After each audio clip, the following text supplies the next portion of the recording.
ਜਿਹੜੀ ਸਮੱਸਿਆ ਤੋਂ ਮੈਂ ਗੱਲ ਸ਼ੁਰੂ ਕਰ ਲੱਗਾ ਹਾਂ ਕਿ ਵਿਦੇਸ਼ਾਂ ਦੇ ਵਿੱਚ ਵੀ ਤੇ ਇੱਥੇ ਵੀ ਕੁਝ ਖਾਸ ਸਿੱਖ ਵਿਰੋਧੀ ਲੋਕਾਂ ਦੇ ਇੱਕ ਧੜੇ, ਇੱਕ ਗਰੁੱਪ ਬਣੇ ਹੋਏ ਨੇ, ਜਿਹੜੇ ਵੱਖ-ਵੱਖ ਸੋਸ਼ਲ ਮਾਧਿਅਮਾਂ ਦੇ ਉੱਪਰ, ਸੋਸ਼ਲ ਮੀਡੀਆ ਦੇ ਉੱਪਰ, ਕਲੱਬ ਹਾਊਸ ਜਾਂ ਟਵਿੱਟਰ ਦੇ ਉੱਪਰ ਗਰੁੱਪ ਬਣਾ ਕੇ ਉਹ ਸਿੱਖਾਂ ਦੇ ਧਾਰਮਿਕ ਪਰੰਪਰਾਵਾਂ ਨੂੰ, ਸਾਡੀਆਂ ਮਾਨਤਾਵਾਂ ਨੂੰ, ਸਾਡੀ ਮਰਿਆਦਾ ਨੂੰ ਤੇ ਸਾਡੇ ਧਰਮ ਦੇ ਜਿਹੜੇ ਮੂਲ ਚਿੰਨ੍ਹ ਨੇ, ਮੂਲ ਨਿਸ਼ਾਨ ਨੇ, ਉਹਨਾਂ ਨੂੰ ਨਿਸ਼ਾਨਾ ਬਣਾਉਂਦੇ ਨੇ।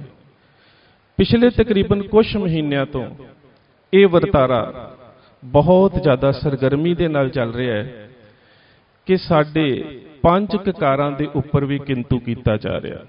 ਬਹੁਤ ਸਾਰੇ ਸੁਨੇਹੇ ਵੀ ਆਏ, ਮੈਸੇਜ ਵੀ ਆਏ ਕਿ ਇਹਨਾਂ ਲੋਕਾਂ ਦਾ ਜਵਾਬ ਦੇਣਾ ਬਹੁਤ ਜ਼ਰੂਰੀ ਹੈ।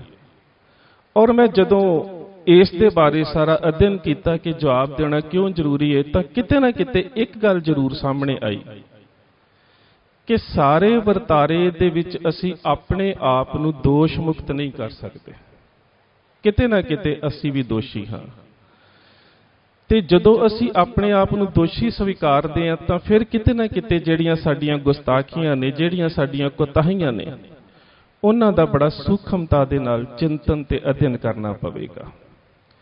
ਇਹ ਸਾਰੀ ਗੱਲ ਸ਼ੁਰੂ ਕਿੱਥੋਂ ਹੁੰਦੀ ਹੈ? ਇਹ ਗੱਲ ਉੱਥੋਂ ਸ਼ੁਰੂ ਹੁੰਦੀ ਹੈ ਜਦੋਂ ਅਸੀਂ ਧਰਮ ਦੀਆਂ ਮਾਨਤਾਵਾਂ ਨੂੰ, ਧਰਮ ਦੀ ਮਰਿਆਦਾ ਨੂੰ ਤੇ ਆਪਣੇ ਧਰਮ ਦੇ ਫਲਸਫੇ ਨੂੰ ਕੇਵਲ ਦੁਨਿਆਵੀ ਪੱਧਰ ਤੋਂ ਵਿਚਾਰਦੇ ਹਾਂ। ਜਦੋਂ ਅਸੀਂ ਉਹਨਾਂ ਨੂੰ ਰੂਹਾਨੀ ਮੰਡਲ ਤੋਂ ਬਾਹਰ ਕੱਢ ਲੈਂਦੇ ਹਾਂ ਤਾਂ ਫਿਰ ਕਿਤੇ ਨਾ ਕਿਤੇ ਜਿਹੜੇ ਲੋਕ ਹੁੰਦੇ ਨੇ ਉਹਨਾਂ ਨੂੰ ਕਿੰਤੂ ਕਰਨ ਦਾ ਇੱਕ ਰਾਹ ਖੁੱਲ ਜਾਂਦਾ ਹੈ। ਹੁਣ ਮੈਂ ਇੱਕ ਛੋਟੀ ਜਿਹੀ ਗੱਲ ਤੋਂ ਤੁਹਾਡੇ ਸਾਹਮਣੇ ਗੱਲ ਸ਼ੁਰੂ ਕਰ ਲੱਗਾ। ਤੁਹਾਨੂੰ ਵੀ ਅੱਜ ਸੋਸ਼ਲ ਮੀਡੀਆ ਦੇ ਉੱਪਰ ਮੁਬਾਰਕਬਾਦ ਦੇ ਸੁਨੇਹੇ ਆਏ ਹੋਣਗੇ ਤੇ ਮੈਨੂੰ ਵੀ ਆਏ ਨੇ। ਉਹਨਾਂ ਸੁਨੇਹਿਆਂ ਦੇ ਵਿੱਚ ਅਕਸਰ ਇਹੀ ਲਿਖਿਆ ਗਿਆ, ਬਰਥ ਆਫ ਖਾਲਸਾ, ਜਾਂ ਫਿਰ ਜਿਵੇਂ ਸਾਡੇ ਪਿੱਛੇ ਬੈਨਰ ਦੇ ਉੱਪਰ ਲਿਖਿਆ ਹੋਇਆ ਖਾਲਸੇ ਦਾ ਸਾਜਨਾ ਦਿਵਸ। ਪਰ ਇੱਕ ਸਵਾਲ ਪੈਦਾ ਹੁੰਦਾ ਹੈ ਕਿ ਕਲਗੀਧਰ ਗੁਰੂ ਗੋਬਿੰਦ ਸਿੰਘ ਮਹਾਰਾਜ ਨੇ ਜਿਸ ਵੇਲੇ ਖਾਲਸੇ ਨੂੰ ਪ੍ਰਗਟ ਕੀਤਾ ਤਾਂ ਉਹਨਾਂ ਨੇ ਜਨਮ ਤੇ ਸਾਜਨਾ ਸ਼ਬਦ ਕਿਉਂ ਨਾ ਵਰਤਿਆ? ਇਹ ਤਾਂ ਦੁਨਿਆਵੀ ਸ਼ਬਦ ਨੇ। ਜਿਹੜਾ ਸਾਜਿਆ ਹੈ, ਘੜਿਆ ਹੈ, ਇੱਕ ਦਿਨ ਟੁੱਟ ਜਾਵੇਗਾ। ਜਿਸ ਦਾ ਜਨਮ ਹੈ, ਇੱਕ ਦਿਨ ਮੌਤ ਆਵੇਗੀ। ਤੇ ਕਲਗੀਧਰ ਪਾਤਸ਼ਾਹ ਗੁਰੂ ਗੋਬਿੰਦ ਸਿੰਘ ਮਹਾਰਾਜ ਨੇ ਜਦੋਂ ਖਾਲਸੇ ਨੂੰ ਸਾਕਾਰ ਰੂਪ ਦੇ ਵਿੱਚ ਸਾਡੇ ਸਾਹਮਣੇ ਲਿਆਂਦਾ, ਸ਼ਬਦ ਕੀ ਵਰਤਿਆ? ਖਾਲਸਾ ਅਕਾਲ ਪੁਰਖ ਕੀ ਫੌਜ, ਪ੍ਰਗਟਿਓ ਖਾਲਸਾ ਪਰਮਾਤਮ ਕੀ ਮੌਜ। ਪ੍ਰਗਟ ਸ਼ਬਦ ਕਿਉਂ ਕਿਹਾ? ਕਿਉਂਕਿ ਇਹ ਸਾਕਾਰ ਰੂਪ ਸੀ ਤੇ ਨਿਰਾਕਾਰ ਰੂਪ ਦੇ ਵਿੱਚ ਤਾਂ ਖਾਲਸੇ ਦੇ ਸਾਰੇ ਗੁਣ ਗੁਰੂ ਨਾਨਕ ਸੱਚੇ ਪਾਤਸ਼ਾਹ ਨੇ ਭਰਨੇ ਸ਼ੁਰੂ ਕਰ ਦਿੱਤੇ ਸੀ। ਕਿ ਸਿਰ ਧਰ ਤਲੀ ਗਲੀ ਮੇਰੀ ਆਓ ਦੀ ਗੱਲ ਗੁਰੂ ਨਾਨਕ ਸਾਹਿਬ ਨੇ ਨਹੀਂ ਕੀਤੀ। ਪੰਚ ਪ੍ਰਵਾਨ, ਪੰਚ ਪ੍ਰਧਾਨ ਦੀ ਗੱਲ ਗੁਰੂ ਸਾਹਿਬ ਨੇ ਨਹੀਂ ਕੀਤੀ। ਮੁਗਲ ਪਠਾਣਾ ਭਈ ਲੜਾਈ, ਰਣ ਮੈਂ ਤੇਗ ਵਗਾਈ, ਕਿ ਉਸ ਤੇਗ ਦੀ ਤਲਵਾਰ ਦੀ ਗੱਲ ਗੁਰੂ ਸਾਹਿਬ ਨੇ ਨਹੀਂ ਕੀਤੀ। ਜਾਂ ਫਿਰ ਕਰ ਇਸ਼ਨਾਨ ਸਿਮਰ ਪ੍ਰਭ ਆਪਣਾ, ਤਨ ਤੇ ਮਨ ਨੂੰ ਸਾਫ਼ ਤੇ ਸੁਚੇਤ ਰੱਖਣ ਦੀ ਗੱਲ ਗੁਰੂ ਸਾਹਿਬ ਨੇ ਨਹੀਂ ਕੀਤੀ। ਇਹ ਸਾਰੀ ਇੱਕ, ਜਿਸ ਨੂੰ ਅਸੀਂ ਸਸਟੇਨਡ ਕੰਟੀਨਿਊਡ ਪ੍ਰੋਸੈਸ ਕਹਿੰਦੇ ਹਾਂ, ਲਗਾਤਾਰ ਇੱਕਸਾਰ ਵਹਾਅ ਦੀ ਪ੍ਰਕਿਰਿਆ, ਉਹ ਸਾਰੀ ਸਿੱਖਾਂ ਦੇ ਵਿੱਚ ਆ ਚੁੱਕੀ ਸੀ। ਤੇ ਜਦੋਂ ਸਾਰੇ ਹੀ ਗੁਣ ਉਹਦੇ ਵਿੱਚ ਆ ਚੁੱਕੇ ਸੀ 10 ਜਾਮਿਆਂ ਦੇ ਵਿੱਚ, ਤੇ ਉਸ ਪੂਰਨ ਮਨੁੱਖ ਨੂੰ ਪ੍ਰਗਟ ਕੀਤਾ। ਜਦੋਂ ਗੁਰੂ ਨਾਨਕ ਸੱਚੇ ਪਾਤਸ਼ਾਹ ਇਸ ਸੰਸਾਰ ਦੇ ਵਿੱਚ ਆਉਂਦੇ ਨੇ ਤਾਂ ਭਾਈ ਸਾਹਿਬ ਭਾਈ ਗੁਰਦਾਸ ਸ਼ਬਦ ਕੀ ਵਰਤਦੇ ਨੇ? ਉਹ ਕਹਿੰਦੇ ਨੇ ਸਤਿਗੁਰ ਨਾਨਕ ਪ੍ਰਗਟਿਆ। ਜਨਮ ਸ਼ਬਦ ਉਹਨਾਂ ਨੇ ਵੀ ਨਹੀਂ ਵਰਤਿਆ। ਪ੍ਰਗਟਿਆ ਕਿਉਂ? ਕਿਉਂਕਿ ਭੱਟ ਸਾਹਿਬਾਨ ਕਹਿੰਦੇ ਨੇ ਆਪ ਨਾਰਾਇਣ ਕਲਾ ਧਾਰ ਜਗ ਮੈਂ ਪਰਵਰਿਓ, ਨਿਰੰਕਾਰ ਆਕਾਰ ਜੋਤ ਜਗ ਮੰਡਲ ਕਰਿਓ। ਪਰਮਾਤਮਾ ਦਾ ਨਿਰਾਕਾਰ ਰੂਪ ਜਿਹੜਾ ਸਾਨੂੰ ਨਜ਼ਰ ਨਹੀਂ ਆ ਰਿਹਾ, ਜਿਨ ਉਪਾਈ ਰੰਗ ਰਵਾਈ, ਬੈਠਾ ਵੇਖੇ ਵੱਖ ਅਕੇਲਾ, ਨਜ਼ਰ ਨਹੀਂ ਆ ਰਿਹਾ। ਉਹਦਾ ਦੂਜਾ ਸਾਕਾਰ ਰੂਪ ਹੈ, ਘਟ ਘਟ ਮੇ ਹਰ ਜੂ ਵਸੇ। ਤੇ ਸਾਕਾਰ ਰੂਪ ਦੇ ਵਿੱਚ ਪਰਮਾਤਮਾ ਜਦੋਂ ਇਸ ਸੰਸਾਰ ਮੰਚ ਤੇ ਆਉਂਦਾ ਹੈ ਤੇ ਉਹ ਨਿਰਾਕਾਰ ਤੋਂ ਸਾਕਾਰ ਰੂਪ ਚ ਪ੍ਰਗਟ ਹੁੰਦਾ ਹੈ। ਇਸੇ ਕਰਕੇ ਜਿਹੜੀ ਜੋਤ ਔਰ ਜੁਗਤ ਦਾ ਸਿਧਾਂਤ ਹੈ, ਜੋਤ ਉਹਾ ਜੁਗਤ ਸਾਏ ਸਹਿਕਾਇਆ ਫੇਰ ਪਲਟੀਏ। ਜੋਤ ਉਹੀ ਹੈ जुगत भी ਉਹੀ है, शरीर बदल रहे ने। ते दसम पातशाह गुरु गोबिंद सिंह महाराज ने जुगत ਨੂੰ ਖਾਲਸੇ ਦੇ ਵਿੱਚ ਪ੍ਰਗਟ ਕਰ ਦਿੱਤਾ ਤੇ ਜੋਤ ਨੂੰ ਗੁਰੂ ਗ੍ਰੰਥ ਸਾਹਿਬ ਮਹਾਰਾਜ ਦੇ ਵਿੱਚ ਪ੍ਰਗਟ ਕਰ ਦਿੱਤਾ। ਇਸੇ ਕਰਕੇ ਅਸੀਂ ਜਦੋਂ ਅਰਦਾਸ 'ਚ ਖੜੇ ਹੁੰਨੇ ਆ, ਅਸੀਂ ਸ਼ਬਦ ਕੀ ਵਰਤਦੇ ਆ? ਗੁਰੂ ਗ੍ਰੰਥ ਜੀ ਮਾਨਿਓ ਪ੍ਰਗਟ ਗੁਰਾਂ ਕੀ ਦੇ। ਇੱਥੇ ਵੀ ਸ਼ਬਦ ਪ੍ਰਗਟ ਆਇਆ ਹੈ ਤੇ ਪ੍ਰਗਟ ਜੋਤ ਦੇ ਸਨਮੁਖ ਜਿਹੜੀ ਜੁਗਤ ਹੈ ਖਾਲਸਾ, ਉਹ ਵੀ ਪ੍ਰਗਟ ਹੈ। ਇਸੇ ਕਰਕੇ ਜਦੋਂ ਜੋਤ ਔਰ ਜੁਗਤ ਦੇ ਨਾਲ ਪ੍ਰਗਟ ਸ਼ਬਦ ਆਵੇਗਾ ਤਾਂ ਇੱਕ ਗੱਲ ਵੇਖਿਓ, ਗੁਰੂ ਗ੍ਰੰਥ ਦਾ ਤੇ ਖਾਲਸਾ ਪੰਥ ਦਾ ਕਦੀ ਵੀ ਜੋਤੀ ਜੋਤ ਦਿਵਸ ਨਹੀਂ ਮਨਾਇਆ ਜਾਂਦਾ। ਜਿਹੜਾ ਸਰੀਰ ਕਰਕੇ ਜਨਮ ਦੀ ਗੱਲ ਹੈ, ਉੱਥੇ ਜੋਤੀ ਜੋਤ ਦਿਵਸ ਵੀ ਹੈ। ਜਿੱਥੇ ਖੇਡ ਕੇਵਲ ਸਰੀਰਾਂ ਤੱਕ ਹੈ, ਜਿੱਥੇ ਖੇਡ ਰੂਹਾਨੀ ਮੰਡਲ ਤੱਕ ਹੈ, ਸਪਿਰਿਚੁਅਲਿਟੀ ਤੱਕ ਹੈ, ਉੱਥੇ ਫਿਰ ਜੋਤ ਔਰ ਜੁਗਤ, ਪੰਥ ਔਰ ਗ੍ਰੰਥ, ਜੋਤੀ ਜੋਤ ਕਦੀ ਨਹੀਂ। ਕਿਉਂਕਿ ਇਹ ਜੋਤ ਔਰ ਜੁਗਤ ਦਾ ਉਹ ਲਗਾਤਾਰ ਚੱਲਦਾ ਵਹਾਅ ਹੈ ਜਿਹੜਾ ਕਦੀ ਵੀ ਖਤਮ ਨਹੀਂ ਹੋ ਸਕਦਾ। ਇਸੇ ਕਰਕੇ ਖਾਲਸਾ ਇੱਕ ਵੀ ਖਾਲਸਾ ਹੈ ਤੇ ਬਹੁ ਗਿਣਤੀ 'ਚ ਬੈਠਾ ਵੀ ਖਾਲਸਾ ਹੈ। ਜਿੱਥੇ ਇੱਕ ਰਹਿ ਗਿਆ ਉਹ ਵੀ ਖਾਲਸਾ ਹੈ, ਜਦੋਂ ਬਹੁ ਗਿਣਤੀ 'ਚ ਬੈਠਾ ਹੈ ਉਹ ਵੀ ਖਾਲਸਾ ਹੈ। ਸੋ ਗੁਰਦੇਵ ਪਾਤਸ਼ਾਹ ਨੇ ਖਾਲਸੇ ਨੂੰ ਪ੍ਰਗਟ ਕੀਤਾ ਤੇ ਜਿਹੜੇ ਖਾਲਸੇ ਦੇ ਗੁਣ ਪੰਜ ਪਿਆਰਿਆਂ ਦੇ ਨਾਮਕਰਨ ਦੇ ਵਿੱਚ ਨੇ, ਉਹ ਜਿਹੜੇ ਗੁਣ ਨੇ, ਉਹਨਾਂ ਗੁਣਾਂ ਦੀ ਗੱਲ ਵੀ ਗੁਰੂ ਪਾਤਸ਼ਾਹ ਨੇ ਪਾਵਨ ਗੁਰਬਾਣੀ 'ਚ ਕਰ ਦਿੱਤੀ। ਪਹਿਲੀ ਗੱਲ ਸੀ ਦਇਆ। ਧੌਲ ਧਰਮ ਦਇਆ ਕਾ ਪੂਤ। ਜੇ ਦਇਆ ਹੈ ਤੇ ਧਰਮ ਪ੍ਰਗਟ ਹੋਵੇਗਾ। ਜਿਹੜਾ ਧਰਮੀ ਮਨੁੱਖ ਹੈ ਉਹਦੇ ਵਿੱਚ ਹਿੰਮਤ ਆਵੇਗੀ। ਜਿਹਦੇ ਵਿੱਚ ਹਿੰਮਤ ਤੇ ਦ੍ਰਿੜਤਾ ਆ ਗਈ, ਉਹ ਸੰਸਾਰ ਦੇ ਮੋਹ ਤੋਂ ਮੁਕਤ ਹੋ ਸਕਦਾ, ਮੋਹ ਨੂੰ ਕੰਮ ਕਰ ਸਕਦਾ ਹੈ। ਤੇ ਜਿਹੜਾ ਸੰਸਾਰ ਦੇ ਮੋਹ ਤੋਂ ਮੁਕਤ ਹੋ ਗਿਆ, ਉਹ ਸਾਹਿਬ ਹੈ। ਉਹ ਸਾਹਿਬ ਮੈਂ ਉਸ ਦਾ ਚਿਹਰਾ। ਇਸ ਨੂੰ ਦੂਸਰੇ ਰੂਪ 'ਚ ਵੇਖ ਲਈਏ, ਸਾਹਿਬ ਉਹ ਹੈ ਜਿਹੜਾ ਮੋਹ ਤੋਂ ਮੁਕਤ ਹੈ। ਮੋਹ ਤੋਂ ਮੁਕਤ ਉਹ ਹੋ ਸਕਦਾ ਹੈ ਜਿਹਦੇ 'ਚ ਹਿੰਮਤ ਦੀ ਦ੍ਰਿੜਤਾ ਹੈ। ਜਿਹਦੇ ਕੋਲ ਹਿੰਮਤ ਹੈ ਉਹਦੇ ਕੋਲ ਧਰਮ ਜ਼ਰੂਰ ਹੋਵੇਗਾ ਤੇ ਜਿਹੜਾ ਧਰਮੀ ਮਨੁੱਖ ਹੈ ਉਹ ਦਇਆ ਜ਼ਰੂਰ ਕਰੇਗਾ। ਇਸੇ ਤਰ੍ਹਾਂ ਮੈਂ ਕਈ ਵਾਰੀ ਵੇਖਦਾ ਹੁੰਦਾ ਕਿ ਕਲਗੀਧਰ ਪਾਤਸ਼ਾਹ ਗੁਰੂ ਗੋਬਿੰਦ ਸਿੰਘ ਮਹਾਰਾਜ ਦੇ ਸਾਹਿਬਜ਼ਾਦਿਆਂ ਦਾ ਨਾਮਕਰਨ ਫਤਿਹ ਉਦੋਂ ਪ੍ਰਾਪਤ ਕਰ ਸਕਦੇ ਹੋ ਜਦੋਂ ਤੁਹਾਡੇ ਕੋਲ ਬਲ ਹੈ, ਜਦੋਂ ਤੁਸੀਂ ਜੋਰਾਵਰ ਹੋ। ਜਦੋਂ ਤੁਸੀਂ ਜੋਰਾਵਰ ਹੋ ਫਿਰ ਹੀ ਤੁਸੀਂ ਜੂਝ ਸਕਦੇ ਹੋ, ਜੁਝਾਰ ਹੋ ਸਕਦੇ ਹੋ। ਤੇ ਜਦੋਂ ਤੁਸੀਂ ਜੂਝਣ ਦਾ ਗੁਣ ਰੱਖਦੇ ਹੋ, ਜਦੋਂ ਤੁਸੀਂ ਜੁਝਾਰ ਹੋ, ਫਿਰ ਹੀ ਤੁਸੀਂ ਜਿੱਤੇ ਨਹੀਂ ਜਾ ਸਕਦੇ, ਤੁਸੀਂ ਅਜੀਤ ਹੋ। ਜੇ ਤੁਸੀਂ ਅਜੀਤ ਹੋ, ਜਿੱਤਣਾ ਚਾਹੁੰਦੇ ਹੋ ਵਿਕਾਰਾਂ ਤੋਂ ਲੈ ਕੇ ਸੰਸਾਰ ਤੱਕ, ਤੇ ਤੁਹਾਡਾ ਜੁਝਾਰੂ ਹੋਣਾ ਜ਼ਰੂਰੀ ਹੈ। ਜੁਝਾਰ ਹੋਵੋਗੇ, ਜੇ ਤੁਸੀਂ ਜੁਝਾਰ ਹੋਵੋਗੇ ਤਾਂ ਹੋ ਸਕਦੇ ਜੇ ਤੁਸੀਂ ਜੋਰਾਵਰ ਹੋਵੋਗੇ, ਤੇ ਜੇ ਤੁਸੀਂ ਜੋਰਾਵਰ ਹੋਵੋਗੇ ਫਿਰ ਤੁਸੀਂ ਫਤਿਹ ਪ੍ਰਾਪਤ ਕਰ ਸਕਦੇ ਹੋ। ਸੋ ਇਹ ਜਿਹੜੇ ਨਾਮਕਰਨ ਨੇ, ਇਹਨਾਂ ਨੂੰ ਸਮਝਣਾ ਔਰ ਇਹਨਾਂ ਦੇ ਰੂਹਾਨੀ ਮੰਡਲ ਨੂੰ ਸਮਝਣਾ ਬਹੁਤ ਜ਼ਰੂਰੀ ਹੈ। ਜਿੰਨਾ ਚਿਰ ਤੱਕ ਖਾਲਸੇ ਦੇ ਪ੍ਰਗਟ ਹੋਣ ਦੇ ਇਸ ਕਿਰਿਆ ਨੂੰ ਜਾਂ ਖਾਲਸਾ ਨਿਰੂਪਣ ਨੂੰ ਅਸੀਂ ਕੇਵਲ ਆਪਣੇ ਸੰਸਾਰਿਕ ਸ਼ਬਦਾਂ ਦੇ ਵਿੱਚ ਪ੍ਰਭਾਸ਼ਿਤ ਕਰਨ ਦਾ ਯਤਨ ਕਰਾਂਗੇ, ਉਹਨਾਂ ਚਿਰ ਤੱਕ ਇਸ ਗੱਲ ਨੂੰ ਨਹੀਂ ਸਮਝ ਸਕਾਂਗੇ ਕਿ ਖਾਲਸਾ ਜਿਹੜਾ ਹੈ ਉਹ ਗੁਰੂ ਪਾਤਸ਼ਾਹ ਨੇ ਪ੍ਰਗਟ ਕਰਕੇ ਜਿਹੜੇ ਸ਼ਬਦ ਵਰਤੇ ਨੇ, ਉਹ ਸ਼ਬਦ ਜਿਹੜੇ ਨੇ ਬੜੇ ਅਹਿਮੀਅਤ ਰੱਖਦੇ ਨੇ। ਉਹਨੇ ਖਾਲਸਾ ਅਕਾਲ ਪੁਰਖ ਕੀ ਫੌਜ, ਪ੍ਰਗਟਿਓ ਖਾਲਸਾ ਪਰਮਾਤਮ ਕੀ ਮੌਜ। ਖਾਲਸਾ ਮੇਰੋ ਪਿੰਡ ਪ੍ਰਾਨ, ਖਾਲਸਾ ਮੇਰੀ ਜਾਨ ਕੀ ਜਾਨ। ਖਾਲਸਾ ਮੇਰੋ ਸੱਜਣ ਸੂਰਾ, ਖਾਲਸਾ ਮੇਰੋ ਸਤਿਗੁਰ ਪੂਰਾ। ਖਾਲਸਾ ਮੇਰੋ ਇਸ਼ਟ ਸੁਹਿਰਦ, ਖਾਲਸਾ ਮੇਰੋ ਕਹੀਅਤ ਬਿਰਦ। ਹਉ ਖਾਲਸੇ ਕੋ ਖਾਲਸਾ ਮੇਰੋ, ਓਤ ਪੋਤ ਸਾਗਰ ਬੰਦੇਰੋ।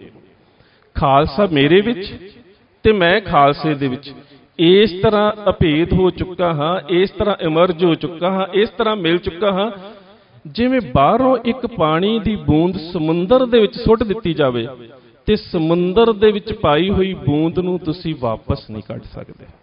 ਜੇ ਤੁਸੀਂ ਕਹੋ ਕਿ ਜਿਹੜੀ ਬੂੰਦ ਸਮੁੰਦਰ 'ਚ ਸੁੱਟੀ ਹੈ ਉਹੀ ਬੂੰਦ ਅਸੀਂ ਵਾਪਸ ਕੱਢਣੀ ਹੈ ਪਾਣੀ ਦੀ, ਤੁਸੀਂ ਵਾਪਸ ਨਹੀਂ ਕੱਢ ਸਕਦੇ, ਕਦੀ ਵੀ ਨਹੀਂ ਕੱਢ ਸਕਦੇ। ਪਾਤਸ਼ਾਹ ਕਹਿੰਦੇ ਜਿਹੜਾ ਖਾਲਸਾ ਮੇਰੇ ਵਿੱਚ ਸਮਾ ਗਿਆ, ਓਤ ਪੋਤ ਸਾਗਰ ਬੰਦੇਰੋ, ਸਾਗਰ ਦੇ ਵਿੱਚ ਬੂੰਦ ਵਾਂਗੂ ਜਿਹੜਾ ਸਮਾ ਗਿਆ, ਉਹਨੂੰ ਮੇਰੇ ਤੋਂ ਵੱਖ ਨਹੀਂ ਕੀਤਾ ਜਾ ਸਕਦਾ। ਪਰ ਸਮੁੰਦਰ ਦਾ ਇੱਕ ਸੁਭਾਅ ਵੀ ਹੈ। ਤੁਸੀਂ ਤਾਂ ਸਮੁੰਦਰ ਦੇ ਕੰਢੇ ਤੇ ਰਹਿੰਦੇ ਹੋ, ਇੱਕ ਛੋਟੀ ਤੋਂ ਛੋਟੀ ਮੱਛੀ ਵੀ ਮਰ ਜਾਵੇ ਨਾ ਤੇ ਸਮੁੰਦਰ ਉਹਨੂੰ ਆਪਣੇ ਅੰਦਰ ਨਹੀਂ ਰੱਖਦਾ। ਹਰ ਨਿਰਜਿੰਦ ਵਸਤੂ ਨੂੰ ਸਮੁੰਦਰ ਛੱਲਾਂ ਦੇ ਨਾਲ ਕਿਨਾਰੇ ਤੇ ਲਾ ਕੇ ਆਪਣੇ ਤੋਂ ਵੱਖਰਾ ਕਰ ਦਿੰਦਾ। ਉਹਦੇ 'ਚ ਜੀਵਤ ਹੀ ਰਿਹਾ ਜਾ ਸਕਦਾ ਹੈ, ਕਿਉਂਕਿ ਉਹ ਜੀਵਨ ਹੈ। ਤੇ ਪਾਤਸ਼ਾਹ ਕਹਿੰਦੇ ਨੇ ਕਿ ਇਸ ਸਾਗਰ ਦੇ ਵਿੱਚੋਂ ਵੀ ਜੇਕਰ ਜ਼ਮੀਰ ਦੇ ਕਰਕੇ ਮਰ ਗਏ ਨਾ, ਤੇ ਫਿਰ ਜਬ ਜੇ ਗਹਿ ਵਿਪਰਨ ਕੀ ਰੀਤ, ਮੈਂ ਨਾ ਕਰੂੰ ਇਨ ਕੀ ਪ੍ਰਤੀਤ, ਫਿਰ ਅਸੀਂ ਉਸ ਰੂਹਾਨੀ ਮੰਡਲ ਦੇ ਸਾਗਰ ਤੋਂ ਵੱਖਰੇ ਹੋ ਜਾਵਾਂਗੇ। ਸੋ ਕਲਗੀਧਰ ਪਾਤਸ਼ਾਹ ਗੁਰੂ ਗੋਬਿੰਦ ਸਿੰਘ ਮਹਾਰਾਜ ਨੇ ਜਦੋਂ ਖਾਲਸਾ ਪ੍ਰਗਟ ਕੀਤਾ ਤੇ ਉਸ ਵੇਲੇ ਸਾਨੂੰ 5 ਕਕਾਰਾਂ ਦੀ ਬਖਸ਼ਿਸ਼ ਕੀਤੀ ਹੈ। ਔਰ ਸਾਡੇ ਜਿੰਨੇ ਵੀ ਰਹਿਤਨਾਮੇ ਨੇ, ਇਹਨਾਂ ਕਕਾਰਾਂ ਨੂੰ ਸਮਝਣਾ ਬਹੁਤ ਜ਼ਰੂਰੀ ਹੈ। ਸਾਡੇ ਜਿੰਨੇ ਵੀ ਰਹਿਤਨਾਮੇ ਨੇ, ਕਿਉਂਕਿ ਅੱਜ ਜਿਹੜਾ ਸੋਸ਼ਲ ਮੀਡੀਆ ਦੇ ਉੱਪਰ ਇੱਕ ਚਰਚਾ ਦਾ ਵਿਸ਼ਾ ਬਣਾਇਆ ਹੋਇਆ ਹੈ ਕਿ ਕਲਗੀਧਰ ਪਾਤਸ਼ਾਹ ਗੁਰੂ ਗੋਬਿੰਦ ਸਿੰਘ ਮਹਾਰਾਜ ਨੇ ਖਾਲਸੇ ਨੂੰ ਕਕਾਰਾਂ ਦੀ ਬਖਸ਼ਿਸ਼ ਨਹੀਂ ਕੀਤੀ, ਇਹ ਤਾਂ ਅੰਗਰੇਜ਼ਾਂ ਦੀ ਚਾਲ ਸੀ। ਇਹ ਗੱਲ ਬਹੁਤ ਜ਼ਿਆਦਾ ਫੈਲਾਈ ਜਾ ਰਹੀ ਹੈ। ਹੁਣ ਸਮਝਣ ਦਾ ਯਤਨ ਕਰੀਏ ਕਿ ਭਾਈ ਚੌਪਾ ਸਿੰਘ ਦਾ ਰਹਿਤਨਾਮਾ ਵੀ ਅੰਗਰੇਜ਼ਾਂ ਨੇ ਲਿਖਿਆ, ਕਿ ਭਾਈ ਨੰਦ ਲਾਲ ਜੀ ਦੀਆਂ ਰਚਨਾਵਾਂ ਵੀ ਅੰਗਰੇਜ਼ਾਂ ਨੇ ਲਿਖੀਆਂ ਨੇ, ਕਿ ਭਾਈ ਦੇਸਾ ਸਿੰਘ ਦਾ ਰਹਿਤਨਾਮਾ ਅੰਗਰੇਜ਼ਾਂ ਨੇ ਲਿਖਿਆ। ਭਾਈ ਨੰਦ ਲਾਲ ਤਾਂ ਬੜਾ ਸਪਸ਼ਟ ਕਹਿੰਦੇ ਨੇ, ਉਹ ਕਹਿੰਦੇ ਨੇ ਕਿ ਸਿੱਖੀ ਹੈ ਕੀ ਹੈ, ਸਿੱਖੀ ਦਾ ਪ੍ਰਗਟ ਰੂਪ ਖਾਲਸਾ ਹੈ ਕੀ ਹੈ। ਉਹ ਕਹਿੰਦੇ ਨੇ ਨਿਸ਼ਾਨੇ ਸਿੱਖੀ ਹਰਫ 5 ਕਾਫ, ਕਾਫ ਫਾਰਸੀ ਦਾ ਸ਼ਬਦ ਕੱਕਾ, ਕਿ ਜਿਹੜੀ ਸਿੱਖੀ ਦੀ ਸੰਪੂਰਨਤਾ ਹੈ ਹਰਫ 5 ਕਾਫ, ਇਹਨਾਂ ਦੇ 5 ਕੱਕਿਆਂ ਦੇ ਵਿੱਚ ਪਈ ਹੈ। ਔਰ ਇੱਕ ਅੰਗਰੇਜ਼ ਸਕਾਲਰ ਹੈ ਮਿਸ ਜੈਨੀ ਕੁਲਰ, ਉਹਨੇ ਇੱਕ ਗੱਲ ਬੜੀ ਪਿਆਰੀ ਲਿਖੀ ਹੈ, ਕਹਿੰਦੀ ਜਿਸ ਦਿਨ ਸਿੱਖ ਆਪਣੇ ਆਪ ਨੂੰ ਕਕਾਰਾਂ ਤੋਂ ਵੱਖਰਾ ਕਰ ਗਿਆ ਨਾ, ਤੇ ਗੱਲ ਖਾਲਸੇ ਤੱਕ ਸੀਮਤ ਨਹੀਂ ਹੈ, ਇਹ ਗੁਰੂ ਨਾਨਕ ਦੀ ਵਿਚਾਰਧਾਰਾ ਦੇ ਅੰਤ ਦਾ ਨਿਸ਼ਾਨ ਹੋਵੇਗਾ। ਗੁਰੂ ਨਾਨਕ ਸਾਹਿਬ ਦੀ ਵਿਚਾਰਧਾਰਾ ਦੇ ਅੰਤ ਦਾ ਨਿਸ਼ਾਨ ਹੋਵੇਗਾ ਜਦੋਂ ਅਸੀਂ ਆਪਣੇ ਆਪ ਨੂੰ ਕਕਾਰਾਂ ਤੋਂ ਵੱਖ ਕਰ ਲਿਆ। ਤੇ ਭਾਈ ਸਾਹਿਬ ਭਾਈ ਨੰਦ ਲਾਲ ਕਹਿੰਦੇ ਨੇ ਨਿਸ਼ਾਨ ਇਹ ਸਿੱਖੀ ਹਰਫ 5 ਕਾਫ। ਹੁਣ ਕਾਫ ਕੱਕਾ, ਪੰਜਾਬੀ 'ਚ ਵੀ ਕੱਕਾ ਹੈ, ਉਰਦੂ ਫਾਰਸੀ ਅਰਬੀ 'ਚ ਕਾਫ ਹੈ, ਅੰਗਰੇਜ਼ੀ 'ਚ ਕੇ ਹੈ, ਹਿੰਦੀ 'ਚ ਕਾ ਹੈ, ਪਰ ਹੈ 5 ਕੱਕੇ। ਨਿਸ਼ਾਨੇ ਸਿੱਖੀ ਹਰਫ 5 ਕਾਫ, ਹਰਗਿਜ਼ ਨਾ ਬਾਸ਼ਦ ਈ 5 ਮੌਫ। ਤੇ ਜੇ ਕੋਈ ਸਿੱਖ ਕਵੇ ਕਿ ਮੈਂ ਇਹਨਾਂ 5 ਕਕਾਰਾਂ ਨੂੰ ਧਾਰਨ ਨਹੀਂ ਕਰਨਾ, ਪਰ ਉਹਦੇ ਬਾਵਜੂਦ ਵੀ ਮੈਂ ਸਿੱਖ ਖੋਣਾ, ਕਹਿੰਦੇ ਹਰਗਿਜ਼ ਨਾ ਬਾਸ਼ਦ, ਇਹ ਤਾਂ ਨਹੀਂ ਹੋ ਸਕਦਾ ਕਿ ਅਸੀਂ ਗੁਰਦੇਵ ਪਾਤਸ਼ਾਹ ਦੀ ਬਖਸ਼ਿਸ਼ ਨੂੰ ਧਾਰਨ ਵੀ ਨਾ ਕਰੀਏ ਤੇ ਫਿਰ ਅਸੀਂ ਕਹੀਏ ਕਿ ਸਿੱਖ ਵੀ ਅਖਾਉਣਾ ਹੈ, ਕਹਿੰਦੇ ਇਹ ਸੰਭਵ ਨਹੀਂ ਹੈ। ਫਿਰ ਉਹ ਅਗਲੀ ਗੱਲ ਕਰਦੇ ਨੇ, ਕਹਿੰਦੇ ਕੜਾ ਕਾਰ ਦੋ ਕਸ਼ ਕੰਗਾ ਬਿਦਾਂ, ਇਹ ਵੀ ਫਾਰਸੀ ਦੀ ਰਚਨਾ ਹੈ। ਕਹਿੰਦਾ ਇਹਨਾਂ ਦੇ ਹੱਥ ਦੇ ਵਿੱਚ ਕੜਾ, ਇਹਨਾਂ ਦਾ ਕਸ਼ਹਿਰਾ, ਇਹਨਾਂ ਦਾ ਕੰਗਾ, ਕਾਰ ਦੋ ਕਿਰਪਾਨ ਦੇ ਵਾਸਤੇ ਸ਼ਬਦ ਵਰਤਿਆ। ਕਹਿੰਦਾ ਇਹਨਾਂ 4 ਚੀਜ਼ਾਂ ਦੀ ਸੰਪੂਰਨਤਾ ਕਿੱਥੇ ਹੈ? ਬਿਨਾ ਹੇਚ ਕੇਸ ਅਸਤ ਜੁਮਲਾ ਨਿਸ਼ਾਨ। ਕਹਿੰਦਾ ਇਹਨਾਂ ਸਾਰਿਆਂ ਦੀ ਸੰਪੂਰਨਤਾ ਉਦੋਂ ਹੈ ਜਦੋਂ ਕੇਸਾਧਾਰੀ ਸਿੱਖ ਜਿਹੜਾ ਹੈ ਉਹ ਇਹਨਾਂ ਨੂੰ ਪਹਿਨਦਾ ਹੈ। ਸੋ ਇਹ 5 ਚੀਜ਼ਾਂ ਦੀ ਗੱਲ, 5 ਕਕਾਰਾਂ ਦੀ ਗੱਲ ਭਾਈ ਸਾਹਿਬ ਭਾਈ ਨੰਦ ਲਾਲ ਜੀ ਨੇ ਆਪਣੀ ਰਚਨਾ ਦੇ ਵਿੱਚ ਬੜੀ ਸਪਸ਼ਟ ਕਰ ਦਿੱਤੀ। ਇਹਦੇ ਤੋਂ ਇਲਾਵਾ ਜਿਹੜੇ ਸਾਡੇ ਸਭ ਤੋਂ ਪੁਰਾਤਨ ਸਰੋਤ ਨੇ, ਸਰੂਪ ਸਿੰਘ ਕੌਸ਼ਿਸ਼ ਦੇ ਵੱਲੋਂ ਸੰਪਾਦਿਤ ਕੀਤੀਆਂ ਹੋਈਆਂ ਸੇਵਾ ਸਿੰਘ ਦੀਆਂ ਭੱਟ ਵਹੀਆਂ, ਉਹਨਾਂ ਦੇ ਵਿੱਚ ਵੀ ਤਕਰੀਬਨ ਸਾਰਾ ਉਸ ਸਮੇਂ ਦਾ ਜਿਹੜਾ ਬਰਤਾਂਤ ਹੈ ਜਦੋਂ ਗੁਰੂ ਪਾਤਸ਼ਾਹ ਨੇ ਖਾਲਸੇ ਨੂੰ ਪ੍ਰਗਟ ਕੀਤਾ, ਉਹਦੇ 'ਚ ਬਕਾਇਦਾ ਤੌਰ ਦੇ ਉੱਪਰ 5 ਕਕਾਰਾਂ ਦੀ ਜਿਹੜੀ ਗੱਲ ਆਉਂਦੀ ਹੈ, ਜਿਹੜੀ ਸਾਡੀ ਤਾਰੀਖ ਦੇ ਵਿੱਚ ਸਭ ਤੋਂ ਪੁਰਾਤਨ ਰਚਨਾ ਜਿਹੜੀ ਉਹ ਮੰਨੀ ਜਾਂਦੀ। ਖੈਰ ਉਹਨੂੰ ਅਸੀਂ ਨਾ ਵੀ ਪੜਿਆ ਹੋਵੇ, ਲਾਂਭੇ ਵੀ ਰੱਖ ਲਈਏ, ਪਰ ਇਹਦੇ ਉੱਪਰ ਤਾਂ ਕੋਈ ਦੋ ਰਾਵਾਂ ਨਹੀਂ ਕਿ ਭਾਈ ਨੰਦ ਲਾਲ ਜੀ ਕਲਗੀਧਰ ਪਾਤਸ਼ਾਹ ਗੁਰੂ ਗੋਬਿੰਦ ਸਿੰਘ ਮਹਾਰਾਜ ਦੇ ਚਰਨਾਂ ਦੇ ਪੌਰੇ ਸਨ। ਤੇ ਭਾਈ ਨੰਦ ਲਾਲ ਜੀ ਨੇ ਤੇ ਆਪਣਾ ਆਪਾ ਇੰਨਾ ਸਮਰਪਿਤ ਕਰ ਦਿੱਤਾ ਗੁਰੂ ਨੂੰ। ਕਿਤੇ ਤੁਹਾਨੂੰ ਭਾਈ ਨੰਦ ਲਾਲ ਜੀ ਦੀ ਰਚਨਾ ਗੰਜਨਾਮਾ ਪੜ੍ਹਨ ਦਾ ਮੌਕਾ ਮਿਲੇ, ਅਕਸਰ ਤੁਸੀਂ ਗੰਜਨਾਮਾ ਦੇ ਵਿੱਚੋਂ ਰਾਗੀ ਸਿੰਘਾਂ ਦੇ ਪਾਸੋਂ ਅਕਸਰ ਕੀਰਤਨ ਸਰਵਣ ਕੀਤਾ ਹੈ। ਉਸ ਕੀਰਤਨ ਦੇ ਵਿੱਚ ਗੰਜਨਾਮੇ ਦੇ ਜਿਹੜੇ ਸ਼ੇਰ ਨੇ ਉਹਨਾਂ ਦਾ ਜਿਹੜਾ ਕੀਰਤਨ ਕੀਤਾ ਜਾਂਦਾ ਹੈ, ਜਿਹੜਾ ਅਸੀਂ ਬੜੇ ਪਿਆਰ ਦੇ ਨਾਲ ਸਰਵਣ ਕਰਦੇ ਹਾਂ। ਹੱਕ ਹੱਕ ਆਦੇਸ਼ ਗੁਰੂ ਗੋਬਿੰਦ ਸਿੰਘ ਬਾਦਸ਼ਾਹ ਦਰਵੇਸ਼ ਗੁਰੂ ਗੋਬਿੰਦ ਸਿੰਘ, ਸ਼ਾਹੇ ਸ਼ਾਹਿਨਸ਼ਾਹ ਗੁਰੂ ਗੋਬਿੰਦ ਸਿੰਘ, ਖਸਮ ਰਾਜਾਂ ਕਾਹ ਗੁਰੂ ਗੋਬਿੰਦ ਸਿੰਘ, ਜ਼ੁਮਲਾ ਫੈਜ਼ੇ ਨੂਰ ਗੁਰੂ ਗੋਬਿੰਦ ਸਿੰਘ, ਹੱਕ ਰਾ ਗੰਜੂਰ ਗੁਰੂ ਗੋਬਿੰਦ ਸਿੰਘ। ਮੈਂ ਕਈ ਵਾਰੀ ਸੋਚਦਾ ਹੁੰਦਾ, ਜਿੰਨੇ ਕੁ ਅਸੀਂ ਬੈਠੇ ਆ ਨਾ, ਜੇ ਮੈਂ ਤੁਹਾਨੂੰ ਕਹਾਂ ਕਿ ਗੁਰੂ ਗੋਬਿੰਦ ਸਿੰਘ ਮਹਾਰਾਜ ਦੀ ਇੱਕ ਇੱਕ ਸਿਫਤ ਬਿਆਨ ਕਰੋ, ਮੈਂ ਵੀ ਕਈ ਵਾਰੀ ਆਪਣੇ ਆਪ 'ਚ ਕੋਸ਼ਿਸ਼ ਕਰਦਾ, ਤੇ 10-12 ਸਿਫਤਾਂ ਕਰਨ ਤੋਂ ਬਾਅਦ ਸਾਡੇ ਸ਼ਬਦ ਖਤਮ ਹੋ ਜਾਂਦੇ ਨੇ, ਸਾਡੇ ਸ਼ਬਦ ਮੁੱਕ ਜਾਂਦੇ ਨੇ। ਅਸੀਂ ਕਹਿ ਦੇਵਾਂਗੇ ਬਾਦਸ਼ਾਹ ਦਰਵੇਸ਼, ਅਸੀਂ ਕਹਿ ਦੇਵਾਂਗੇ ਤੇਗ ਦੇ ਧਨੀ, ਅਸੀਂ ਕਹਿ ਦੇਵਾਂਗੇ ਪੁੱਤਰਾਂ ਦੇ ਦਾਨੀ, ਸਰਬੰਸ ਦੇ ਦਾਨੀ, ਕਲਮ ਦੇ ਧਨੀ, ਬਾਦਸ਼ਾਹ ਦਰਵੇਸ਼, ਰਾਜਯੋਗ, ਸਭ ਕੁਝ ਅਸੀਂ ਕਹਿ ਸਕਦੇ ਹਾਂ। ਪਰ 10-12 ਸਿਫਤਾਂ ਕਰਨ ਤੋਂ ਬਾਅਦ ਸਾਡੇ ਕੋਲੋਂ ਸ਼ਬਦ ਖਤਮ ਹੋ ਜਾਂਦੇ ਨੇ। ਪਰ ਭਾਈ ਨੰਦ ਲਾਲ ਜੀ ਗੰਜਨਾਮਾ ਦੇ ਵਿੱਚ 104 ਨੰਬਰ ਸ਼ੇਰ ਤੋਂ ਸ਼ੁਰੂ ਕਰਕੇ 160 ਨੰਬਰ ਸ਼ੇਰ ਤੱਕ 55 ਸ਼ੇਰਾਂ ਦੇ ਵਿੱਚ ਕਲਗੀਧਰ ਪਾਤਸ਼ਾਹ ਗੁਰੂ ਗੋਬਿੰਦ ਸਿੰਘ ਮਹਾਰਾਜ ਦੀਆਂ ਸਾਰੀਆਂ ਸਿਫਤਾਂ ਬਿਆਨ ਕਰਨ ਤੋਂ ਬਾਅਦ, ਜਿੱਥੇ ਉਹ ਕਹਿੰਦੇ ਨੇ ਵਾਸਲੋ ਮਾਸੂਲ ਗੁਰੂ ਗੋਬਿੰਦ ਸਿੰਘ, ਮੁਕਬਲੋ ਮਕਬੂਲ ਗੁਰੂ ਗੋਬਿੰਦ ਸਿੰਘ, ਹਰਦੋ ਆਲਮ ਕੋਸ ਗੁਰੂ ਗੋਬਿੰਦ ਸਿੰਘ, ਲਾ ਮਕਾਂ ਪਾਬੋਸ ਗੁਰੂ ਗੋਬਿੰਦ ਸਿੰਘ, ਇਹਨਾਂ ਸਾਰੀਆਂ ਸਿਫਤਾਂ ਕਰਨ ਤੋਂ ਬਾਅਦ ਸ਼ਾਮਲ ਲਾ ਅਸ਼ਫਾਕ ਗੁਰੂ ਗੋਬਿੰਦ ਸਿੰਘ, ਕਾਮ ਉਲ ਇਖਲਾਕ ਗੁਰੂ ਗੋਬਿੰਦ ਸਿੰਘ, ਇਹਨਾਂ ਸਾਰੀਆਂ ਸਿਫਤਾਂ ਕਰਨ ਤੋਂ ਬਾਅਦ ਉਹ ਅਖੀਰ ਤੇ ਪਤਾ ਕੀ ਕਹਿੰਦੇ ਨੇ? ਕਹਿੰਦੇ ਪਾਤਸ਼ਾਹ ਹੁਣ ਤੇਰੀਆਂ ਸਿਫਤਾਂ ਨਹੀਂ ਮੁੱਕੀਆਂ, ਮੇਰੇ ਸ਼ਬਦ ਖਤਮ ਹੋ ਗਏ ਨੇ। ਸਿਫਤਾਂ ਨਹੀਂ ਮੁੱਕੀਆਂ, ਮੇਰੇ ਸ਼ਬਦ ਮੁੱਕ ਗਏ ਨੇ। ਹੁਣ ਤੇ ਮੈਂ ਬਸ ਇੰਨਾ ਕਹਿ ਸਕਦਾ, ਲਾਲ ਸਗ ਗੁਲਾਮ ਗੁਰੂ ਗੋਬਿੰਦ ਸਿੰਘ, ਦਾਗ ਤਾਰੇ ਨਾਮ ਗੁਰੂ ਗੋਬਿੰਦ ਸਿੰਘ। ਹੁਣ ਮੈਂ ਸਿਰਫ ਇੰਨਾ ਕਹਿ ਸਕਦਾ, ਸਗ ਫਾਰਸੀ ਚ ਕੁੱਤੇ ਨੂੰ ਕਿਹਾ ਜਾਂਦਾ ਹੈ। ਹੁਣ ਮੈਂ ਸਿਰਫ ਇੰਨਾ ਕਹਿ ਸਕਦਾ ਕਿ ਨੰਦ ਲਾਲ ਗੁਰੂ ਗੋਬਿੰਦ ਸਿੰਘ ਦੇ ਦਰ ਦਾ ਕੁੱਤਾ ਹੈ ਤੇ ਸਿਫਤ ਦੇ ਵਿੱਚ ਭੌਂਕ ਸਕਦਾ ਹੈ। ਤੇ ਪਾਤਸ਼ਾਹ ਇਸ ਕੁੱਤੇ ਦੇ ਕੋਲੋਂ ਜੇ ਤੁਸੀਂ ਅੰਤਮ ਇੱਛਾ ਪੁੱਛੋ ਤਾਂ ਕਹਿੰਦੇ ਨੇ ਕਿ ਮੇਰੀ ਅੰਤਮ ਇੱਛਾ ਹੋਵੇਗੀ। ਉਹ ਕਹਿੰਦੇ ਨੇ ਕਿ ਮੇਰੀ ਅੰਤਮ ਇੱਛਾ ਜਿਹੜੀ ਹੈ ਉਹ ਕੀ ਹੈ? ਜਾਨ ਬਾਦਿਸ਼ ਫਿਦਾਏ ਗੁਰੂ ਗੋਬਿੰਦ ਸਿੰਘ, ਫਰਕ ਉਪਰ ਪਾਏ ਗੁਰੂ ਗੋਬਿੰਦ ਸਿੰਘ। ਕਿ ਜਦੋਂ ਮੇਰੇ ਸਰੀਰ ਦੇ ਵਿੱਚੋਂ ਮੇਰੀ ਜਾਨ ਨਿਕਲੇ ਨਾ, ਤੇ ਉਦੋਂ ਵੀ ਮੇਰੇ ਮਨ ਦੇ ਵਿੱਚ ਗੁਰੂ ਪਾਤਸ਼ਾਹ ਦਾ ਚਿੰਤਨ ਚਾਹੀਦਾ ਹੈ, ਮੇਰਾ ਸਿਰ ਗੁਰੂ ਦੇ ਕਦਮਾਂ ਦੇ ਉੱਪਰ ਚਾਹੀਦਾ ਹੈ। ਸੋ ਉਹ ਨੰਦ ਲਾਲ ਇਹਨਾਂ ਕਕਾਰਾਂ ਦੀ ਸਿਫਤ ਦੇ ਵਿੱਚ ਤੇ ਖਾਲਸੇ ਦੇ ਨਿਰੂਪਣ ਦੇ ਬਾਰੇ ਲਿਖਦੇ ਨੇ। ਕਹਿੰਦੇ ਨਿਸ਼ਾਨੇ ਸਿੱਖੀ ਹਰਫ ਪੰਜ ਕਾਫ, ਹਰ ਗਿਜ਼ ਨਾ ਬਾਸ਼ਦ ਈ ਪੰਜ ਮਾਫ। ਹੁਣ ਪਹਿਲੀ ਗੱਲ ਆ ਜਾਂਦੀ ਹੈ ਕੇਸ। ਕੇਸ ਕੇਵਲ ਸਿੱਖੀ ਦੀ ਗੱਲ ਨਾ ਕਰੀਏ ਤਾਂ ਦੁਨੀਆ ਦੇ ਜਿੰਨੇ ਵੀ ਧਰਮ ਨੇ, ਉਹਨਾਂ ਧਰਮਾਂ ਦੇ ਰੂਹਾਨੀ ਮੰਡਲ ਦੇ ਵਿੱਚ ਆਤਮਿਕ ਗਿਆਨ ਦੇ ਸੂਚਕ ਮੰਨੇ ਜਾਂਦੇ ਜਿਹੜੇ ਰਹਿਬਰ ਨੇ, ਉਹ ਸਾਰੇ ਕੇਸਾਧਾਰੀ ਸਨ। ਰਿਗਵੇਦ ਨੂੰ ਪੜ੍ਹ ਕੇ ਵੇਖੋ, ਉਹਦੇ ਚ ਸੰਪੂਰਨ ਮਨੁੱਖ ਦੀ ਨਿਸ਼ਾਨੀ ਕੀ ਹੈ? ਸਿਲਾ ਧਾਰਨ ਸਹੰਸ ਕੇਸਵ ਨਿਮਰਸ਼, ਸਿਰ ਤੋਂ ਲੈ ਕੇ ਪੈਰਾਂ ਤੱਕ ਕੇਸਾਧਾਰੀ ਤੇ ਮਿੱਠਾ ਬੋਲਣ ਵਾਲਾ। ਮਨੂ ਸਿਮਰਤੀ ਦੇ ਵਿੱਚ ਬਹੁਤ ਕੁਝ ਜਾਤੀਵਾਦ ਦੇ ਬਾਰੇ, ਪਰ ਇੱਕ ਗੱਲ ਉਹਦੇ ਚ ਲਿਖੀ ਹੈ, ਪ੍ਰਕੀਰਨ ਕੇਸੰ, ਕੇਸਾਂ ਦਾ ਤੇ ਕੇਸਾਂ ਵਾਲਿਆਂ ਦਾ ਸਤਿਕਾਰ ਕਰੋ। ਇਸ ਤੋਂ ਇਲਾਵਾ ਕਬਰੋਂ ਕੇ ਗੈਬੀ ਨਵਿਸਤੇ, ਇਸਲਾਮ ਦੀ ਇੱਕ ਕਿਤਾਬ, ਉਹਦੇ ਵਿੱਚ ਇਸਲਾਮ ਧਰਮ ਦੇ ਬਾਨੀ ਸੱਲੱਲਾਹੁ ਅਲੈਹਿ ਵਸੱਲਮ ਹਜ਼ਰਤ ਮੁਹੰਮਦ ਸਾਹਿਬ ਦੇ ਬਾਰੇ ਲਿਖਿਆ ਹੈ ਕਿ ਉਹ ਉਹਨਾਂ ਦੇ ਕੇਸ ਬੜੇ ਲੰਬੇ ਸਨ ਤੇ ਉੱਪਰ ਇਮਾਮਾ ਦਸਤਾਰ ਸਜਾਇਆ ਕਰਦੇ ਸਨ। ਇਸੇ ਤਰ੍ਹਾਂ ਕਿਤੇ ਤੁਹਾਨੂੰ ਬਾਈਬਲ ਨੂੰ ਪੜ੍ਹਨ ਦਾ ਮੌਕਾ ਮਿਲੇ, ਬਾਈਬਲ ਦੇ ਵਿੱਚ ਜੀਸਸ ਕ੍ਰਾਈਸਟ ਵੀ ਕੇਸਾਧਾਰੀ ਹੈ।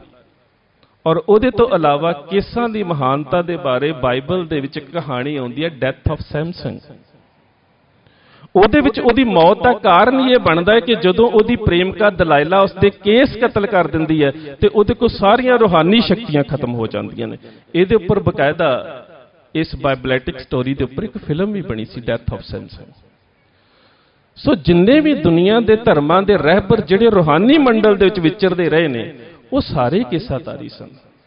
ਇਸ ਕਰਕੇ ਇਹ ਸਵਾਲ ਕਰਨਾ ਕਿ ਕੇਸ ਕਿਉਂ ਰੱਖਦੇ ਹੋ, ਇਹ ਸਵਾਲ ਹੀ ਜਾਇਜ਼ ਨਹੀਂ ਹੈ। ਸਵਾਲ ਤਾਂ ਇਹ ਬਣਦਾ ਹੈ ਕਿ ਜਦੋਂ ਕੁਦਰਤ ਨੇ ਮਨੁੱਖ ਨੂੰ ਪੂਰਨ ਰੂਪ ਦੇ ਵਿੱਚ ਕੇਸਾਧਾਰੀ ਬਣਾਇਆ, ਤੇ ਸਵਾਲ ਕਰਨਾ ਇਹ ਬਣਦਾ ਕਿ ਤੁਸੀਂ ਕੇਸ ਕਤਲ ਕਿਉਂ ਕਰਾਉਂਦੇ ਹੋ। ਇਹ ਤਾਂ ਸਵਾਲ ਹੀ ਨਹੀਂ ਹੈ ਕਿ ਕੇਸ ਕਿਉਂ ਰੱਖਦੇ ਹੋ।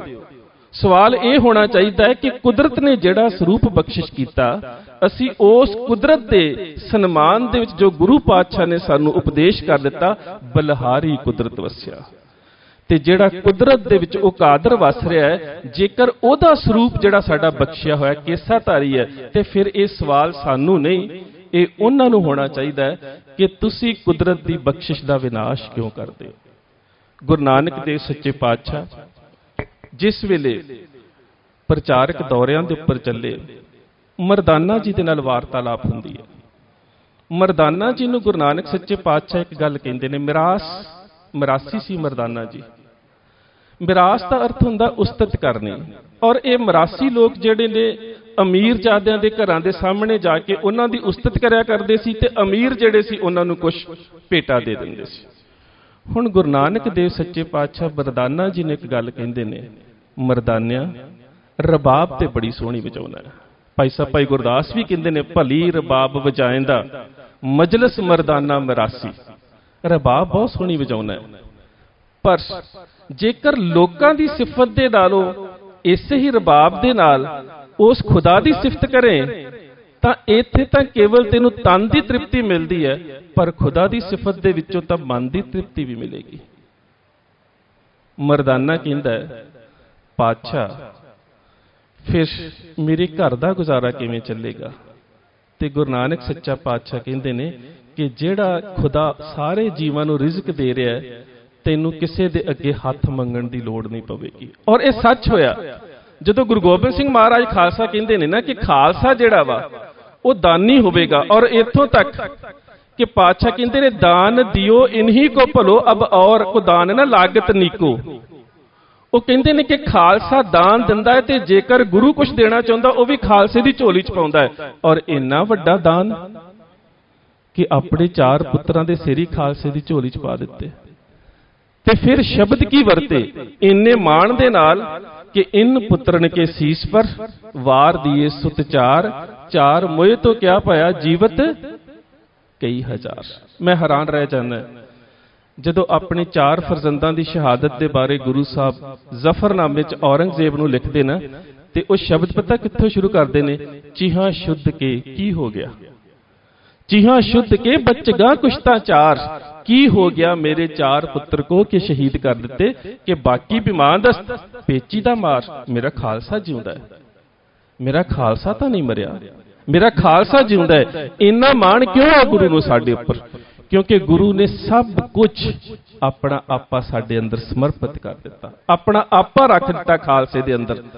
ਤੇ ਉਹ ਜਿਹੜਾ ਖਾਲਸਾ ਜਿਸ ਦਾ ਨਿਰੂਪਣ ਕੀਤਾ ਗਿਆ, ਉਸ ਖਾਲਸੇ ਨੂੰ ਜਿਸ ਗੁਰੂ ਦੇ ਲੜ ਲਾਇਆ ਗਿਆ, ਉਸ ਸ਼ਬਦ ਗੁਰੂ ਦੇ ਵਿੱਚ ਜਿਹੜਾ ਪਰਮਾਤਮਾ ਦਾ ਕੇਸ ਸਰੂਪ ਹੈ, ਉਹ ਵੀ ਸਰਾਕਾਰ ਰੂਪ ਦੇ ਵਿੱਚ ਕੇਸਾਧਾਰੀ ਚਿਤਿਆ ਗਿਆ। ਉਸ ਦਾ ਚਿਤਵਨ ਕੇਸਾਧਾਰੀ ਕੀਤਾ ਗਿਆ। ਤੇਰੇ ਬੰਕੇ ਲੋਇਣ ਦੰਤ ਰਸਾਲਾ ਸੋਹਣਾ ਨੱਕ ਜਿਨ ਲੰਬੜੇ ਵਾਲਾ। ਇਸੇ ਤਰ੍ਹਾਂ ਆਓ ਕਲੰਦਰ ਕੇਸਵਾ ਕਰ ਅਬਦਾਲੀ ਪੇਸਵਾ। ਜਿਹੜਾ ਸਾਡਾ ਪਰਮਾਤਮਾ ਦਾ ਸਰੂਪ ਚਿਤਵਿਆ ਗਿਆ ਗੁਰਮਤਿ ਵਿਚਾਰਧਾਰਾ ਦੇ ਵਿੱਚ, ਉਹ ਵੀ ਕੇਸਾਧਾਰੀ ਹੈ। ਮਰਦਾਨਾ ਗੁਰੂ ਨਾਨਕ ਸਾਹਿਬ ਨੂੰ ਕਹਿੰਦਾ, ਠੀਕ ਹੈ ਬਾਬਾ, ਅੱਜ ਤੋਂ ਬਾਅਦ ਕਿਸੇ ਦੇ ਅੱਗੇ ਹੱਥ ਨਹੀਂ ਅੱਡਾਂਗਾ। ਗੁਰੂ ਸਾਹਿਬ ਦੇ ਨਾਲ ਤੁਰ ਪਿਆ ਤੇ ਗੁਰੂ ਸਾਹਿਬ ਨੇ 3 ਉਪਦੇਸ਼ ਦਿੱਤੇ ਨੇ।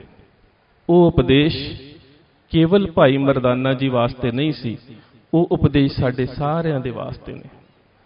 ਗੁਰੂ ਪਾਤਸ਼ਾਹ ਕਹਿੰਦੇ ਨੇ, ਮਰਦਾਨਿਆਂ ਇੱਕ ਤਾਂ ਕੇਸਾਂ ਦੀ ਬੇਅਦਬੀ ਨਹੀਂ ਕਰਨੀ, ਦੂਸਰਾ ਅੰਮ੍ਰਿਤ ਵੇਲੇ ਦੀ ਸੰਭਾਲ ਕਰਨੀ ਹੈ, ਤੇ ਤੀਸਰਾ ਆਏ ਗਏ ਅਭਿਆਗਤ ਦਾ ਆਦਰ ਸਤਿਕਾਰ ਕਰਕੇ ਉਸ ਦੀ ਸੇਵਾ ਕਰਨੀ ਹੈ। ਇਹ 3 ਉਪਦੇਸ਼ ਗੁਰੂ ਪਾਤਸ਼ਾਹ ਨੇ ਦਿੱਤੇ ਤੇ ਮਰਦਾਨੇ ਨੇ ਸਾਰੀ ਉਮਰ ਉਸ ਨੇ ਉਸ ਦੇ ਪਰਿਵਾਰ ਨੇ ਕੇਸਾਂ ਦੀ ਬੇਅਦਬੀ ਨਹੀਂ ਕੀਤੀ, ਔਰ ਨਾ ਹੀ ਉਸ ਨੇ ਕਿਸੇ ਦੇ ਅੱਗੇ ਹੱਥ ਅੱਡਿਆ। ਦੁਨਿਆਵੀ ਮਨੁੱਖ ਦੇ ਕੋਲੋਂ ਮਰਦਾਨੇ ਨੇ ਨਹੀਂ ਮੰਗਿਆ। ਜਦੋਂ ਮਰਦਾਨੇ ਦਾ ਅੰਤਮ ਸਮਾਂ ਸੀ ਨਾ, ਖੁਰਮ ਦਰਿਆ ਦੇ ਕੰਢੇ, ਤੇ ਗੁਰੂ ਨਾਨਕ ਦੇਵ ਸੱਚੇ ਪਾਤਸ਼ਾਹ ਦੀ ਗੋਦੀ ਦੇ ਵਿੱਚ ਉਹਦਾ ਸਿਰ ਹੈ, ਬਿਮਾਰ ਹੈ, ਪੇਟ 'ਚ ਦਰਦ ਹੈ, ਤੇ ਪਾਤਸ਼ਾਹ ਨੂੰ ਇੱਕ ਸਵਾਲ ਕਰਦੇ ਨੇ, ਮਰਦਾਨਿਆਂ ਅੰਤਮ ਸਮਾਂ ਹੈ, ਸਰੀਰ ਕਰਕੇ ਤੂੰ ਵਿਛੜ ਜਾਣਾ ਹੈ, ਦੱਸ ਤੇਰੀ ਮੰਗ ਕੀ ਹੈ? ਤੇ ਮਰਦਾਨਾ ਪਤਾ ਕੀ ਕਹਿੰਦਾ ਹੈ? ਬਾਬਾ ਹੁਣ ਕਿਵੇਂ ਮੰਗਾ, ਤੂੰ ਤਾਂ ਮੰਗਣਾ ਸਿਖਾਇਆ ਹੀ ਨਹੀਂ। ਪਾਤਸ਼ਾਹ ਕਹਿੰਦੇ ਫਿਰ ਵੀ ਕੁਝ ਮੰਗ। ਤੇ ਮਰਦਾਨੇ ਦੀ ਮੰਗ ਕਿਤੇ ਸਾਡੀ ਸਾਰਿਆਂ ਦੀ ਮੰਗ ਬਣ ਜਾਵੇ। ਮਰਦਾਨਾ ਕਹਿੰਦਾ, ਬਾਬਾ ਇੱਕ ਭੋਰੀ ਵੀ ਤੇਰੇ ਤੋਂ ਇੱਥੇ ਤੇ ਉੱਥੇ ਨਾ ਵਿਛੜਾ। ਮੈਂ ਇੱਥੇ ਵੀ ਤੇਰੇ ਚਰਨਾਂ ਦੇ ਵਿੱਚ ਰਿਹਾ ਤੇ ਉੱਥੇ ਵੀ ਤੇਰੇ ਚਰਨਾਂ ਦੇ ਵਿੱਚ ਰਵਾਂ। ਮਰਦਾਨਾ ਜੀ ਅਕਾਲ ਚਲਾਣਾ ਕਰ ਗਏ। ਜਦੋਂ ਗੁਰੂ ਨਾਨਕ ਦੇਵ ਸੱਚੇ ਪਾਤਸ਼ਾਹ ਵਾਪਸ ਆਏ ਤੇ ਮਰਦਾਨੇ ਦੀ ਰਬਾਬ ਗੁਰੂ ਨਾਨਕ ਸਾਹਿਬ ਦੇ ਮੋਢਿਆਂ ਦੇ ਉੱਪਰ। ਪਿੰਡ ਦੇ ਲੋਕ ਸਮਝ ਗਏ ਕਿ ਮਰਦਾਨਾ ਜਾਂ ਤਾਂ ਰਸਤੇ 'ਚ ਰਹਿ ਗਿਆ ਤੇ ਜਾਂ ਦੁਨੀਆ ਤੋਂ ਚਲਾ ਗਿਆ। ਪਰਿਵਾਰ ਆਇਆ ਗੁਰੂ ਨਾਨਕ ਸਾਹਿਬ ਦੇ ਕੋਲ। ਮਰਦਾਨੇ ਦੇ 2 ਬੱਚੇ ਸੀ, ਇੱਕ ਬੇਟੀ ਸੀ। ਦੋ ਬੇਟਿਆਂ ਦੇ ਵਿੱਚੋਂ ਸਜਾਦ ਤੇ ਰਜ਼ਾਦਾ। ਵੱਡਾ ਪੁੱਤਰ ਗੁਰੂ ਨਾਨਕ ਸਾਹਿਬ ਦੇ ਸਾਹਮਣੇ ਆਇਆ ਤੇ ਗੁਰੂ ਨਾਨਕ ਸੱਚੇ ਪਾਤਸ਼ਾਹ ਨੂੰ ਆ ਕੇ ਇੱਕ ਸਵਾਲ ਕਰਦਾ, ਅੱਬਾ ਕਿੱਥੇ ਹਈ, ਅੱਬਾ ਕਿਵੇਂ ਹਈ। ਇਹ ਜਨਮ ਸਾਖੀ ਦੇ ਸ਼ਬਦ ਨੇ। ਮੇਰੇ ਅੱਬਾ ਨੂੰ ਕਿੱਥੇ ਹੋਇਆ ਕੁਛ ਤੇ ਕਿਵੇਂ ਹੋਇਆ, ਕਿ ਅੱਬਾ ਦੁਨੀਆ ਤੋਂ ਕਿਵੇਂ ਗਿਆ। ਗੁਰੂ ਨਾਨਕ ਸਾਹਿਬ ਨੇ ਸਾਰੀ ਗੱਲ ਦੱਸੀ ਤੇ ਆਪਣੇ ਸਿੱਖ ਮਰਦਾਨੇ ਦੀ ਰਬਾਬ ਮਰਦਾਨੇ ਦੇ ਬੇਟੇ ਨੂੰ ਫੜਾ ਕੇ ਕਹਿੰਦੇ ਨੇ, ਬੇਟਾ ਕੁਛ ਮੰਗ। ਤੇ ਹੁਣ ਤੁਸੀਂ ਸਿੱਖੀ ਵੇਖਿਓ, ਬਾਬਾ ਤੂੰ ਅੱਬਾ ਨੂੰ ਕੁਝ ਮੰਗਣਾ ਨਾ ਸਿਖਾਇਆ ਤੇ ਅੱਬਾ ਨੇ ਸਾਨੂੰ ਕੁਝ ਮੰਗਣਾ ਨਹੀਂ ਸਿਖਾਇਆ। ਕਿ ਸਿੱਖ ਦਾ ਕਿਸੇ ਦੇ ਅੱਗੇ, ਦੁਨਿਆਵੀ ਮਨੁੱਖ ਦੇ ਅੱਗੇ ਹੱਥ ਅੱਡਿਆ ਹੀ ਨਹੀਂ ਜਾ ਸਕਦਾ। ਅੱਬਾ ਨੂੰ ਤੁਸੀਂ ਮੰਗਣਾ ਨਹੀਂ ਸਿਖਾਇਆ ਤੇ ਅੱਬਾ ਨੇ ਸਾਨੂੰ ਮੰਗਣਾ ਨਹੀਂ ਸਿਖਾਇਆ। ਪਾਤਸ਼ਾਹ ਕਹਿੰਦੇ ਕੁਛ ਤੇ ਮੰਗ। ਉਹ ਕਹਿੰਦਾ ਮੇਰੇ ਅੱਬਾ ਨੇ ਕੀ ਮੰਗਿਆ ਸੀ। ਤੇ ਪਾਤਸ਼ਾਹ ਕਹਿੰਦੇ ਤੇਰੇ ਅੱਬਾ ਨੇ ਕਿਹਾ ਸੀ ਕਿ ਬਾਬਾ ਤੇਰੀ ਤੇ ਮੇਰੀ ਤੋੜ ਨੇ ਬੁਝਾਵੇ। ਤੇ ਮਰਦਾਨੇ ਦਾ ਪੁੱਤਰ ਕਹਿੰਦਾ, ਬਾਬਾ ਫਿਰ ਇਹੀ ਮੰਗ ਮੇਰੀ ਝੋਲੀ ਚ ਪਾ ਦਿਓ, ਮੇਰੀ ਤੇ ਤੇਰੀ ਤੋੜ ਨੇ ਬੁਝਾਵੇ। ਸੋ ਉਸ ਪਰਿਵਾਰ ਨੇ ਕੇਸਾਂ ਦਾ ਇੰਨਾ ਸਤਿਕਾਰ ਕੀਤਾ, ਇੰਨਾ ਜ਼ਿਆਦਾ ਸਤਿਕਾਰ ਕੀਤਾ। ਸੋ ਕਲਗੀਧਰ ਪਾਤਸ਼ਾਹ ਗੁਰੂ ਗੋਬਿੰਦ ਸਿੰਘ ਮਹਾਰਾਜ ਨੇ ਖਾਲਸੇ ਦੇ ਵਾਸਤੇ ਇਹ ਜ਼ਰੂਰੀ ਕਰ ਦਿੱਤਾ ਕਿ ਜਿਹੜਾ ਖਾਲਸਾ ਹੈ, ਭਾਈ ਸਾਹਿਬ ਭਾਈ ਨੰਦ ਲਾਲ ਲਿਖਦੇ ਨੇ, ਕੰਗਾ ਦੋਨੋਂ ਵਕਤ ਕਰ ਭਾਗ ਚੁਨੇ ਕਰ ਬਾਂਧਈ। ਕਿ ਖਾਲਸੇ ਨੇ ਜਿੱਥੇ ਕੇਸਾਂ ਦਾ ਸਤਿਕਾਰ ਕਰਨਾ ਹੈ, ਉੱਥੇ ਕੰਗਾ ਕਰਨ ਤੋਂ ਬਾਅਦ ਦਸਤਾਰ ਚੁਣ ਕੇ ਸੋਹਣੀ ਦਸਤਾਰ ਜਿਹੜੀ ਹੈ ਉਹ ਰੋਜ਼ ਸਜਾਉਣੀ ਹੈ। ਕੰਗਾ ਦੋਨੋਂ ਵਕਤ ਕਰ ਭਾਗ ਚੁਨੇ ਕਰ ਬਾਂਧਈ। ਔਰ ਕੇਸਾਂ ਦਾ ਤੇ ਕੰਗੇ ਦਾ ਸਤਿਕਾਰ ਕਿੰਨਾ। ਭੰਗਾਣੀ ਦੀ ਜੰਗ, ਕਲਗੀਧਰ ਪਾਤਸ਼ਾਹ ਗੁਰੂ ਗੋਬਿੰਦ ਸਿੰਘ ਮਹਾਰਾਜ ਆਪਣੇ ਮੈਦਾਨੇ ਜੰਗ ਦੇ ਵਿੱਚ ਫਤਿਹਯਾਬ ਹੋਣ ਤੋਂ ਬਾਅਦ ਇੱਕ ਸ਼ਬਦ ਕਹਿੰਦੇ ਨੇ, ਭਈ ਜੀਤ ਮੇਰੀ ਕਿਰਪਾ ਕਾਲ ਕੇਰੀ। ਹੁਣ ਬੜੀ ਹੈਰਾਨਗੀ ਦੀ ਗੱਲ ਹੈ, ਪਾਤਸ਼ਾਹ ਉਸ ਫਤਿਹਯਾਬੀ ਨੂੰ, ਉਸ ਜਿੱਤ ਨੂੰ ਆਪਣੀ ਜਿੱਤ ਨਹੀਂ ਕਹਿੰਦੇ, ਕਿਉਂਕਿ ਮੈਂ ਨਹੀਂ ਆਉਣੀ ਚਾਹੀਦੀ। ਉਹ ਕਹਿੰਦੇ ਜਿੱਤ ਮੇਰੀ ਨਹੀਂ ਹੈ, ਜਿੱਤ ਅਕਾਲ ਪੁਰਖ ਦੀ ਕਿਰਪਾ ਦੀ ਹੈ। ਭਈ ਜੀਤ ਮੇਰੀ, ਬੇਸ਼ੱਕ ਨਜ਼ਰ ਆ ਰਿਹਾ ਕਿ ਮੇਰੀ ਜਿੱਤ ਹੈ, ਪਰ ਕਿਰਪਾ ਕਾਲ ਕੇਰੀ, ਉਸ ਪਰਮਾਤਮਾ ਦੀ ਕਿਰਪਾ ਕਰਕੇ। ਇਸੇ ਕਰਕੇ ਖਾਲਸੇ ਨੂੰ ਵੀ ਕਹਿ ਦਿੱਤਾ ਨਾ ਕਿ ਜਦੋਂ ਅਸੀਂ ਖਾਲਸਾ ਖਾਲਸੇ ਨੂੰ ਮਿਲਦਾ ਹੈ, ਆਗੇ ਆਵਤ ਸਿੰਘ ਜੋ ਪਾਵੇ, ਵਾਹਿਗੁਰੂ ਕੀ ਫਤਿਹ ਬੁਲਾਵੇ। ਤੇ ਉਸ ਫਤਿਹ ਦੇ ਵਿੱਚ ਅਸੀਂ ਕੀ ਕਹਿੰਦੇ, ਵਾਹਿਗੁਰੂ ਜੀ ਕਾ ਖਾਲਸਾ। ਖਾਲਸਾ ਅਕਾਲ ਪੁਰਖ ਦਾ ਹੈ ਤੇ ਖਾਲਸੇ ਦੀ ਜਿਹੜੀ ਜਿੱਤ ਹੈ ਉਹ ਵੀ ਅਕਾਲ ਪੁਰਖ ਦੀ ਹੈ। ਔਰ ਇਹ ਜਿਹੜਾ ਸੰਕਲਪ ਸੀਗਾ ਗੁਰੂ ਪਾਤਸ਼ਾਹ ਨੇ ਸਾਡੀ ਝੋਲੀ ਚ ਪਾ ਦਿੱਤਾ ਕਿ ਭਈ ਜੀਤ ਮੇਰੀ ਕਿਰਪਾ ਕਾਲ ਕੇਰੀ। ਉਸ ਜੰਗ ਦੇ ਵਿੱਚ ਪੀਰ ਬੁੱਧੂ ਸ਼ਾਹ ਦੇ ਪੁੱਤਰ ਸ਼ਹੀਦ ਹੋਏ, ਭਤੀਜੇ ਸ਼ਹੀਦ ਹੋਏ, ਭਰਾ ਸ਼ਹੀਦ ਹੋਏ, ਮੁਰੀਦ ਸ਼ਹੀਦ ਹੋਏ। ਜੰਗ ਜਿੱਤੀ ਜਾ ਚੁੱਕੀ ਸੀ ਤੇ ਕਲਗੀਧਰ ਪਾਤਸ਼ਾਹ ਗੁਰੂ ਗੋਬਿੰਦ ਸਿੰਘ ਮਹਾਰਾਜ ਕੇਸਾਂ ਨੂੰ ਕੰਗਾ ਕਰ ਰਹੇ ਨੇ ਤੇ ਪੀਰ ਬੁੱਧੂ ਸ਼ਾਹ ਸਾਹਮਣੇ ਖੜਾ ਹੈ। ਤੇ ਪਾਤਸ਼ਾਹ ਬੜੇ ਵਜ਼ਨ ਦੇ ਵਿੱਚ, ਬੜੇ ਆਨੰਦ ਦੇ ਵਿੱਚ ਕਹਿੰਦੇ ਨੇ, ਪੀਰ ਜੀ ਤੁਸੀਂ ਧਰਮ ਯੁੱਧ ਦੇ ਵਿੱਚ ਆਪਣੇ ਪਰਿਵਾਰ ਦੀਆਂ ਸ਼ਹਾਦਤਾਂ ਦਿੱਤੀਆਂ ਨੇ ਸਾਡੇ ਧਰਮ ਯੁੱਧ ਦੇ ਵਿੱਚ, ਔਰ ਸੱਚ ਜਾਣਿਓ ਇਹ ਕੋਈ ਛੋਟੀ ਗੱਲ ਨਹੀਂ ਹੈ। ਪੀਰ ਬੁੱਧੂ ਸ਼ਾਹ ਦੀ ਅਹਿਮੀਅਤ ਬਹੁਤ ਵੱਡੀ ਹੈ, ਬਹੁਤ ਵੱਡੀ ਅਹਿਮੀਅਤ।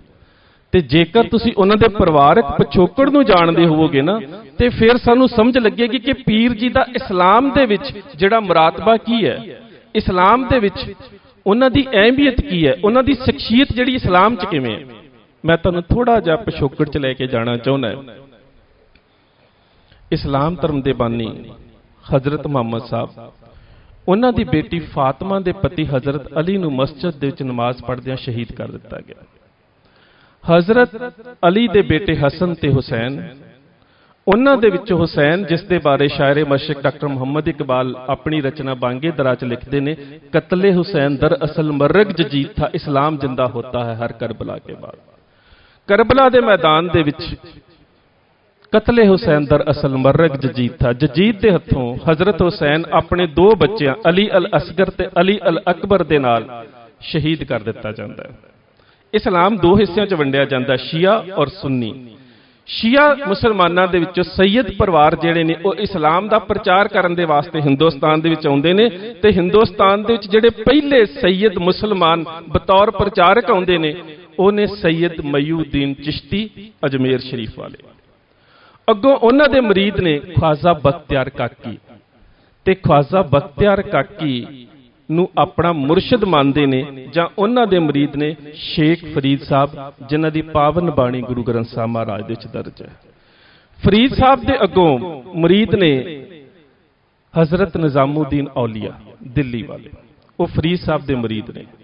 ਉੱਥੋਂ ਆ ਕੇ ਇਸਲਾਮ ਧਰਮ ਦੋ ਹਿੱਸਿਆਂ 'ਚ ਵੰਡਿਆ ਜਾਂਦਾ। ਇੱਕ ਸਾਬਰੀ ਸਿਲਸਿਲੇ ਦੇ ਮੁਖੀ ਬਣਦੇ ਨੇ ਅਲਾਉਦੀਨ ਅਲੀ ਅਹਿਮਦ ਸਾਬਰੀ, ਤੇ ਨਿਜ਼ਾਮੀ ਸਿਲਸਿਲੇ ਦੇ ਮੁਖੀ ਬਣਦੇ ਨੇ ਹਜ਼ਰਤ ਨਿਜ਼ਾਮੁਦੀਨ ਔਲੀਆ। ਨਿਜ਼ਾਮੀ ਔਰ ਸਾਬਰੀ ਫਰੀਦ ਸਾਹਿਬ ਤੋਂ ਬਾਅਦ ਇਹ ਸੂਫੀ ਮਤ ਦੀਆਂ ਦੋ ਸ਼ਾਖਾਵਾਂ ਹੋ ਜਾਂਦੀਆਂ ਨੇ। ਤੇ ਇਸੇ ਹੀ ਨਿਜ਼ਾਮੀ ਸਿਲਸਿਲੇ ਦੇ ਵਿੱਚ ਸੈਯਦ ਗੁਲਾਮੁਦੀਨ ਦੇ ਘਰ ਪੈਦਾ ਹੋਇਆ ਸੈਯਦ ਬਦਰੁਦੀਨ, ਜਿਸ ਨੂੰ ਅਸੀਂ ਪਿਆਰ ਦੇ ਨਾਲ ਪੀਰ ਬੁੱਧੂ ਸ਼ਾਹ ਆਖਦੇ ਹਾਂ। ਹੁਣ ਤੁਸੀਂ ਵੇਖੋ, ਉਹ ਹਜ਼ਰਤ ਮੁਹੰਮਦ ਸਾਹਿਬ ਦੀ ਬੇਟੀ ਦੇ ਖਾਨਦਾਨ ਦੇ ਵਿੱਚੋਂ ਨੇ।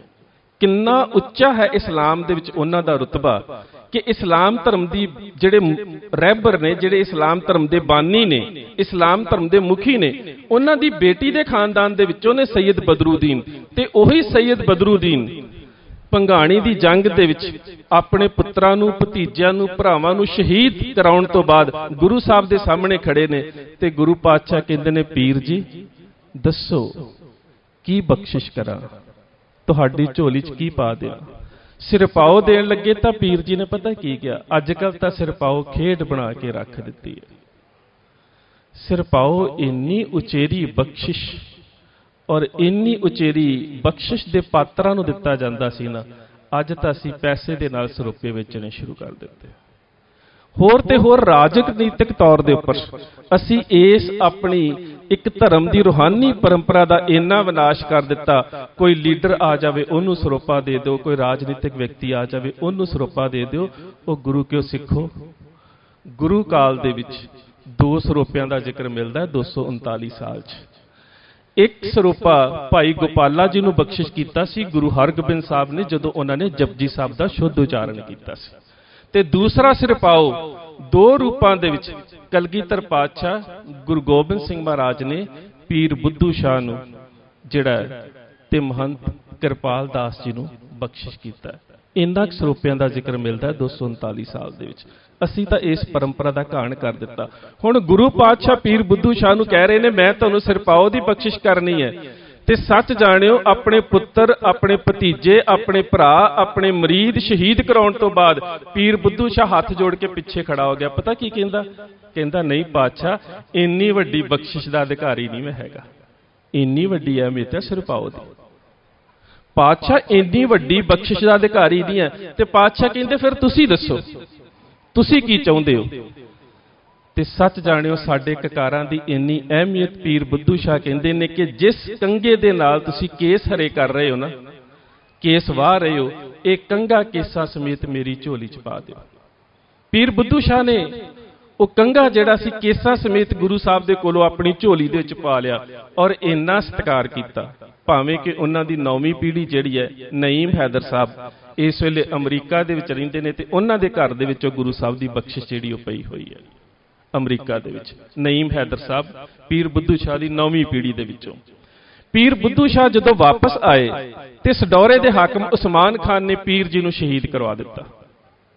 ਸੁਣਿਆ ਤੁਸੀਂ ਕਿਤੇ ਕਿ ਕਿੰਨੀ ਬੇਕਿਰਕੀ ਔਰ ਕਿੰਨੀ ਬੇਰਹਿਮੀ ਦੇ ਨਾਲ ਪੀਰ ਜੀ ਨੂੰ ਸ਼ਹੀਦ ਕੀਤਾ ਉਸਮਾਨ ਖਾਨ ਨੇ। ਪੀਰ ਜੀ ਨੂੰ ਜ਼ਮੀਨ ਦੇ ਵਿੱਚ ਸਿਰ ਤੱਕ ਦਫਨ ਕਰ ਦਿੱਤਾ, ਜ਼ਮੀਨ 'ਚ ਦੱਬ ਦਿੱਤਾ, ਉੱਪਰੋਂ ਪੱਥਰ ਮਾਰਨੇ ਸ਼ੁਰੂ ਕਰ ਦਿੱਤੇ।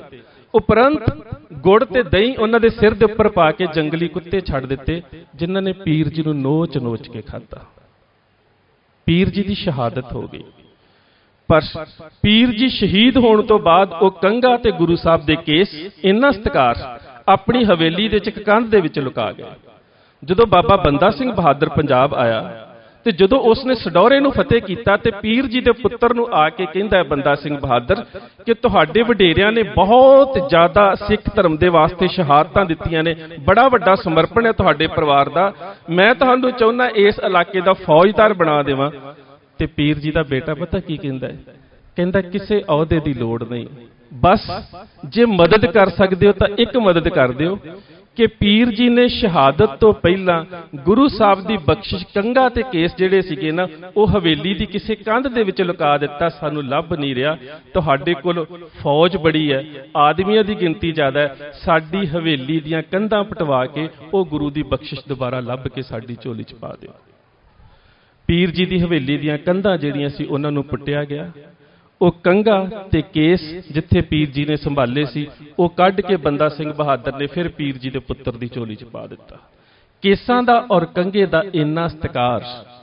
ਤੇ ਸੱਚ ਜਾਣਿਓ, ਅੱਜ ਅਸੀਂ ਜਦੋਂ ਕੇਸਾਂ ਦੀ ਬੇਅਦਬੀ ਕਰਦੇ ਹਾਂ ਤੇ ਗੁਰੂ ਪਾਤਸ਼ਾਹ ਗੁਰੂ ਗੋਬਿੰਦ ਸਿੰਘ ਮਹਾਰਾਜ ਕੀ ਸੋਚਦੇ ਹੋਣਗੇ ਕਿ ਇਹ ਉਹ ਖਾਲਸਾ ਹੈ ਜਿਸ ਖਾਲਸੇ ਨੂੰ मैं ये गल कही सी कि जब हमरे दर्शन को आवो बंस चेतन शस्त्र सजावो शस्त्रहीन कबहू न होई रहतवंत खालस है सोई बिना शस्त्र केसन नरण पेट जानो गह कान ताको किते लै सदानो।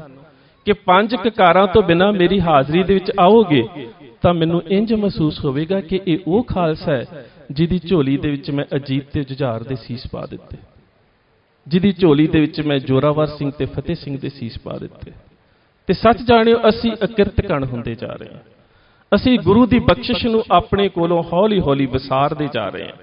ਅਗਲੀ ਗੁਰਦੇਵ ਪਾਤਸ਼ਾਹ ਨੇ ਜਿਹੜੀ ਸਾਨੂੰ ਬਖਸ਼ਿਸ਼ ਕੀਤੀ ਉਹ ਸੀ ਕਿਰਪਾਨ ਦੀ ਬਖਸ਼ਿਸ਼। ਦਰਅਸਲ ਕਿਰਪਾਨ ਦੇ ਤਕਰੀਬਨ ਦੁਨੀਆ ਦੇ ਵੱਖ-ਵੱਖ ਧਰਮਾਂ ਦੇ ਵਿੱਚ ਇਸ ਸ਼ਸਤਰ ਨੂੰ 150 ਤੋਂ ਵੱਧ ਨਾਵਾਂ ਦੇ ਨਾਲ ਸੰਬੋਧਿਤ ਕੀਤਾ ਜਾਂਦਾ ਹੈ। ਪਰ ਗੁਰੂ ਪਾਤਸ਼ਾਹ ਨੇ ਕਿਰਪਾਨ ਸ਼ਬਦ ਹੀ ਕਿਉਂ ਚੁਣਿਆ, ਇਹਨੂੰ ਸਮਝਣਾ ਬਹੁਤ ਜ਼ਰੂਰੀ ਹੈ। ਇਹਨੂੰ ਸਮਝਣ ਦੇ ਵਾਸਤੇ ਸਾਨੂੰ ਥੋੜਾ ਜਿਹਾ ਪਿੱਛੇ ਜਾਣਾ ਪਵੇਗਾ। ਜਦੋਂ ਗੁਰੂ ਹਰਗੋਬਿੰਦ ਸਾਹਿਬ ਨੇ ਮੀਰੀ ਔਰ ਪੀਰੀ ਦੀਆਂ 2 ਤਲਵਾਰਾਂ ਧਾਰਨ ਕੀਤੀਆਂ, ਉਸ ਵੇਲੇ ਸੁਰ ਸਿੰਘ ਦੇ ਰਹਿਣ ਵਾਲੇ ਢਾਡੀ ਜਥਿਆਂ ਨੇ ਇੱਕ ਵਾਰ ਪੜ੍ਹੀ ਸੀ।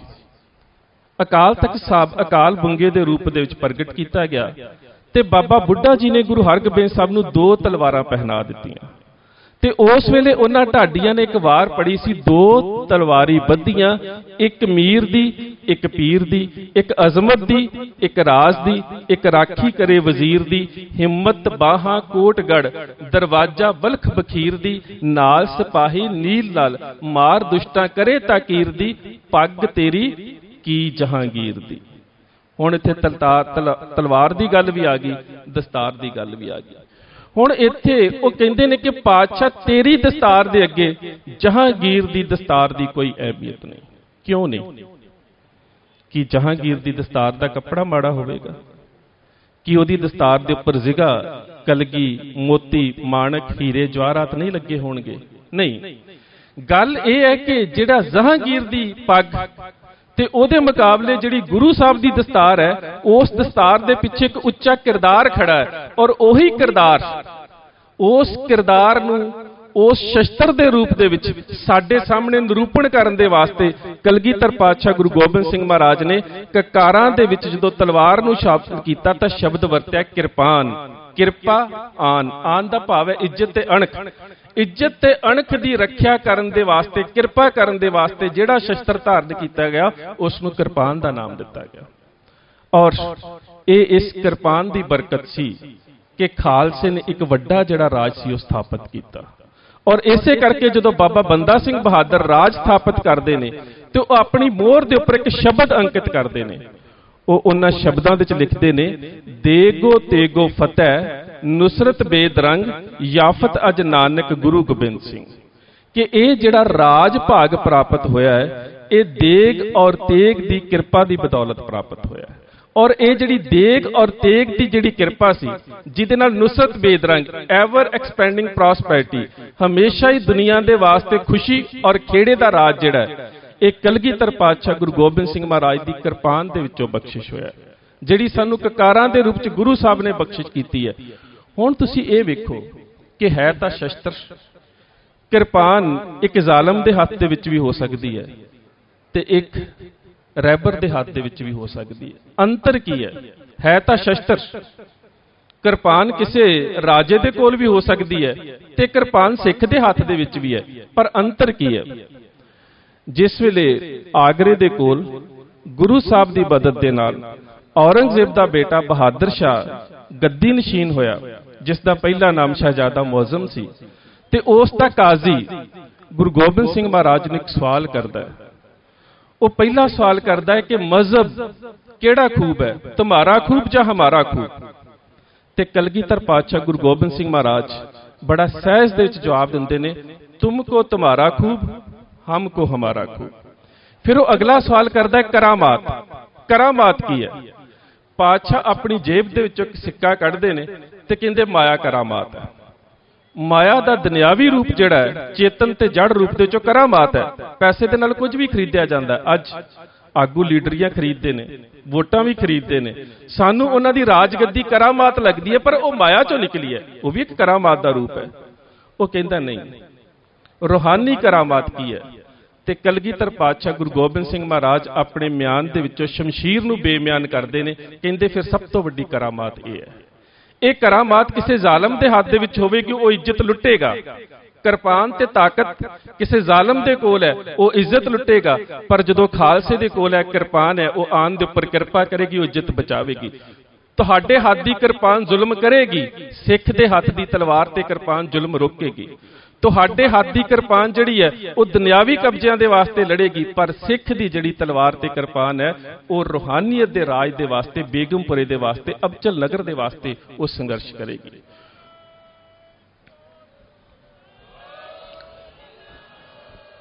ਔਰ ਅੰਤਰ ਕੀ ਹੈ ਉਸ ਦਸਤਾਰ ਦੇ ਪਿੱਛੇ ਕਿਰਦਾਰ ਦਾ, ਮੈਂ ਉਸ ਗੱਲ ਨੂੰ ਤੁਹਾਨੂੰ ਸਮਝਾਉਣਾ ਚਾਹੁੰਦਾ।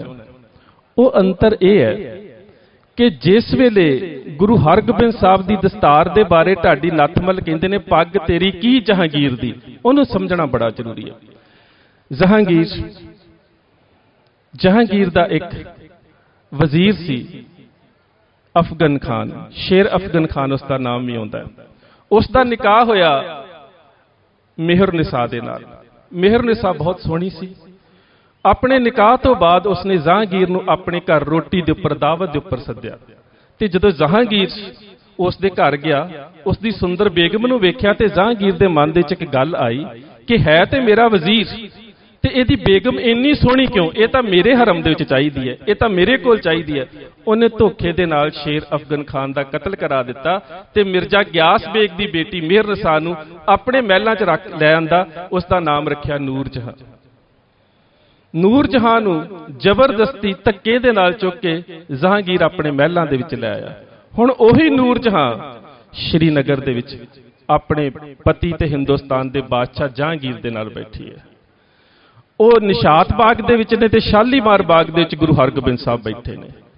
ਤੇ ਜਹਾਂਗੀਰ ਆਪਣੇ ਬੇਗਮ ਦੇ ਨਾਲ ਬੈਠਾ ਹੈ ਤੇ ਬੇਗਮ ਇੱਕ ਸਵਾਲ ਕਰਦੀ ਹੈ, ਕਹਿੰਦੀ ਬਾਦਸ਼ਾਹ ਸਲਾਮਤ, ਮੈਂ ਇੱਕ ਗੱਲ ਪੁੱਛਾਂ ਕਿ ਤੁਸੀਂ ਸਾਰਾ ਦਿਨ ਇੱਥੇ ਸ਼ਰਾਬ ਪੀਂਦੇ ਹੋ, ਸ਼ਿਕਾਰ ਖੇਡਦੇ ਹੋ, ਤੁਹਾਨੂੰ ਵੇਖਣ ਵਾਸਤੇ ਤਾਂ ਕੋਈ ਨਹੀਂ ਆਉਂਦਾ, ਪਰ ਸਾਹਮਣੇ ਸ਼ਮਿਆਨੇ ਦੇ ਵਿੱਚ ਸਿੱਖਾਂ ਦਾ ਗੁਰੂ ਬੈਠਾ ਹੈ, ਸਵੇਰ ਤੋਂ ਲੈ ਕੇ ਸ਼ਾਮ ਤੱਕ ਦਰਸ਼ਨ ਕਰਨ ਵਾਲਿਆਂ ਦੀ ਇਸੇ ਤਰ੍ਹਾਂ ਭੀੜ ਲੱਗੀ ਰਹਿੰਦੀ, ਅੰਤਰ ਕੀ ਹੈ? ਜਹਾਂਗੀਰ ਦੀ ਜ਼ੁਬਾਨ ਤੋਂ ਸੱਚ ਨਿਕਲਿਆ। ਕਹਿੰਦਾ ਮੈਂ ਸਿਰਫ ਇੱਕ ਦੇਸ਼ ਦਾ ਬਾਦਸ਼ਾਹ ਹਾਂ, ਪਰ ਉਹ ਦੀਨ ਦੁਨੀ ਦਾ ਬਾਦਸ਼ਾਹ ਹੈ। ਕਹਿੰਦੀ ਮੈਂ ਵੀ ਉਸ ਤੇ ਦੀਦਾਰ ਕਰਨਾ ਚਾਹੁੰਦੀ ਹਾਂ। ਨੂਰ ਜਹਾਂ ਕਹਿੰਦੀ ਹੈ। ਜਹਾਂਗੀਰ ਕਹਿੰਦਾ ਤੂੰ ਜਾ ਸਕਦੀ ਹੈ।